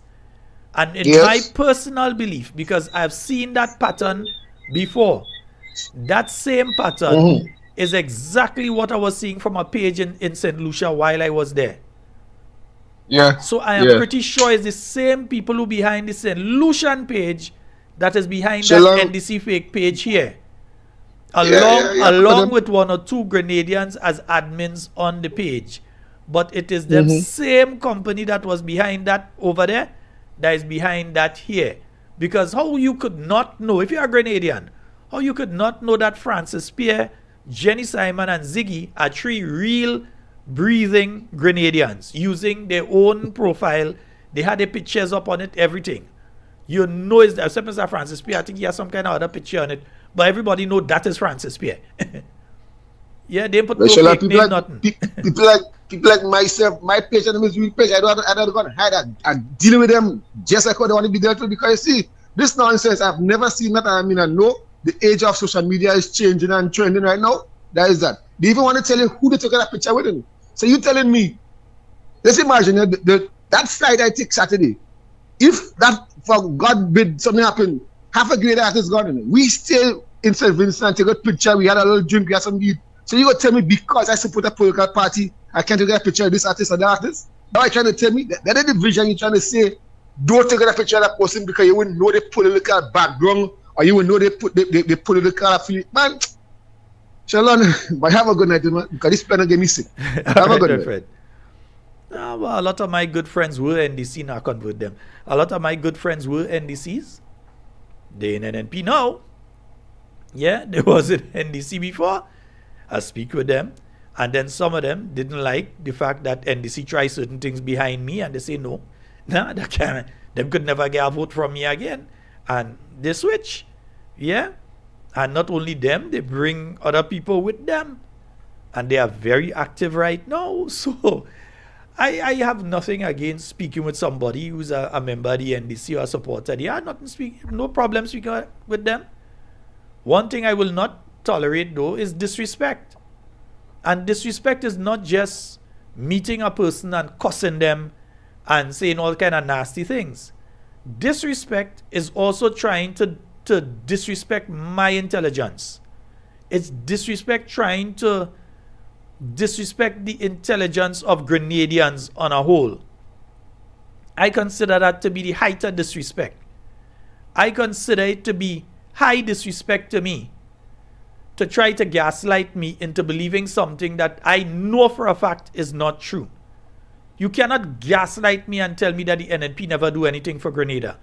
That is disrespecting me. That is disrespecting my intelligence. That is disrespecting God who gave me eyesight. That is blasphemy as far as I'm concerned. Because Almighty God gave you eyesight and the ability to see. He gave you ears and the ability to hear.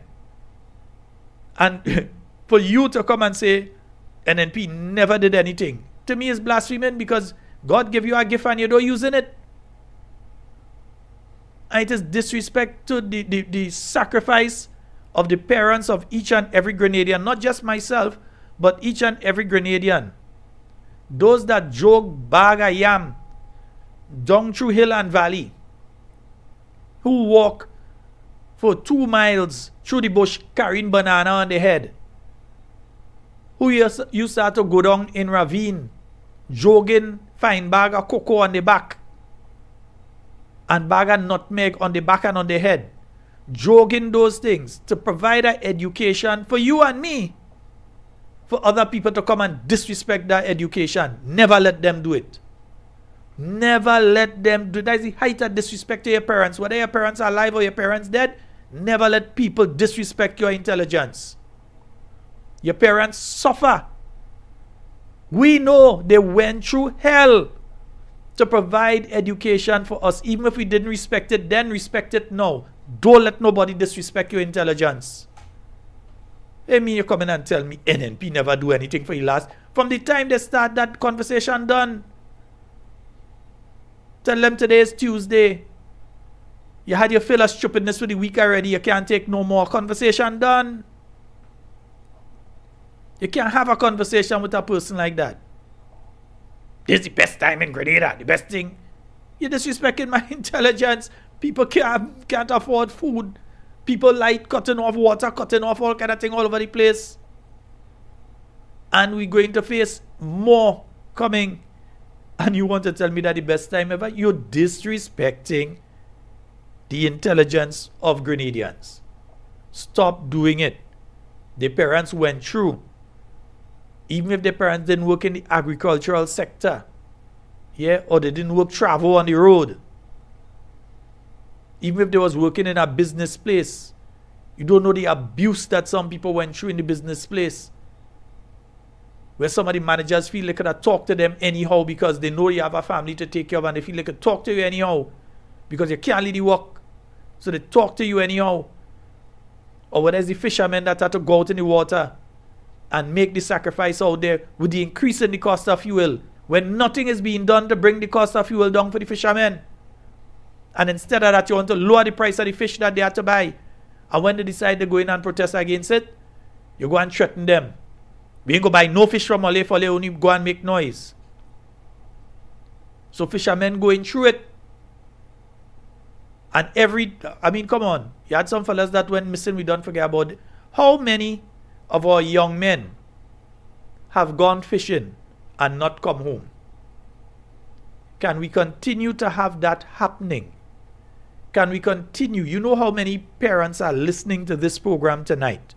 You know how much families are out there in Grenada. And even if we just look at the last 10 years, I'm not looking at just this year. Look at the last 10 years and think of how many people have went out to sea and never come back. We never hear what happened to them. We don't know what take place. You never find trace of them. Sometimes you find a trace, nothing else. How many of our young men, and not just the young men, sometimes the elder ones too, have gone to sea and never come back? We cannot continue with that in that way. We have to develop and utilize the technologies that are now available, and we have to do it on a regional level so that we have less families having to cry there. The son went out and they ain't hearing about them. Whether it's in Petit Martinique or St. John, whether it's in South St. George in Calice, or whether it is in Marquis or Soubise, that you hear that these young men have gone out, or these fellas gone out, and you just ain't hear nothing about them again. Or you get a call that, hey, something happened with the boat, and then you can't get them again on the phone and you never find them. There are things that are available now. This is 2026. That if we're serious, we can put in place to help start saving these guys out there. And providing equipment to them. And the mechanism that if indeed there is something taking place out there, that at least they can preserve their life until we can get to them. So we have to put these things in place. Too much families have been crying. Too many families have been crying. And this is not 10, 15 years ago when you didn't have access to certain things. There are many things that are available now that can be used and that can help us find fellas when they go adrift out at sea now. The technology is there. And we have the intelligent population that is capable of learning to use the technology and even develop the technology so that we don't have those situations taking place anymore. Fishermen already have to deal with the high price of gas. Because while we're driving on the land, they're driving on the water. And don't think they had to pay the 17 a gallon too. They had to pay it. So while they're going through that, they still have the sargassum that blocking up the ports where they have to come in and so on and affecting their ability to catch the fish out there. They're going through all of that. And still, you have some people want to lower the price of the fish that they're selling. They want to, that they're buying from them. Lower the price of the fish. It is unfair to them. So as they celebrated yesterday, understand why they want to celebrate. Understand what they go through on a daily basis when they get up before daybreak and they're heading out to the water. Understand what they're going through. And say a prayer for them. Folks, that's all the time we have for Talking Points tonight. It's been wonderful being here with you. In everything you say and do it safe and secure. I want to be speaking to and with you. And definitely not about you. My name is Sheldon Scott. I am out. We'll be back tomorrow night with more Talking Points just for you.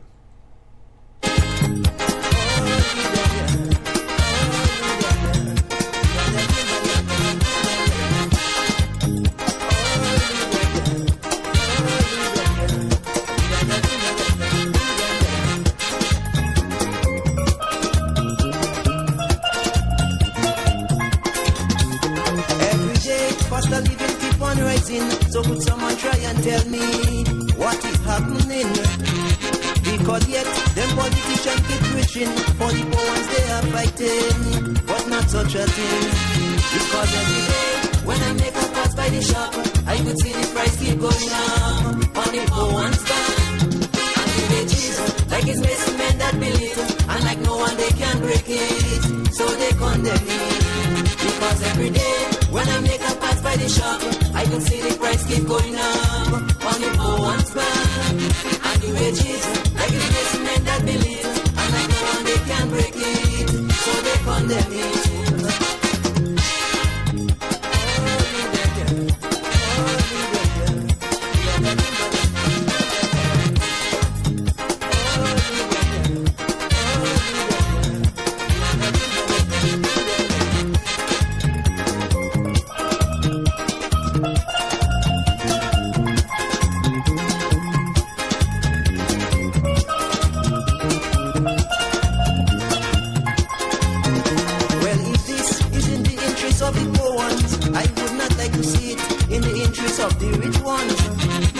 Because they is the one I see keep on owning, while the poor ones keep on grunting, suffering and dying.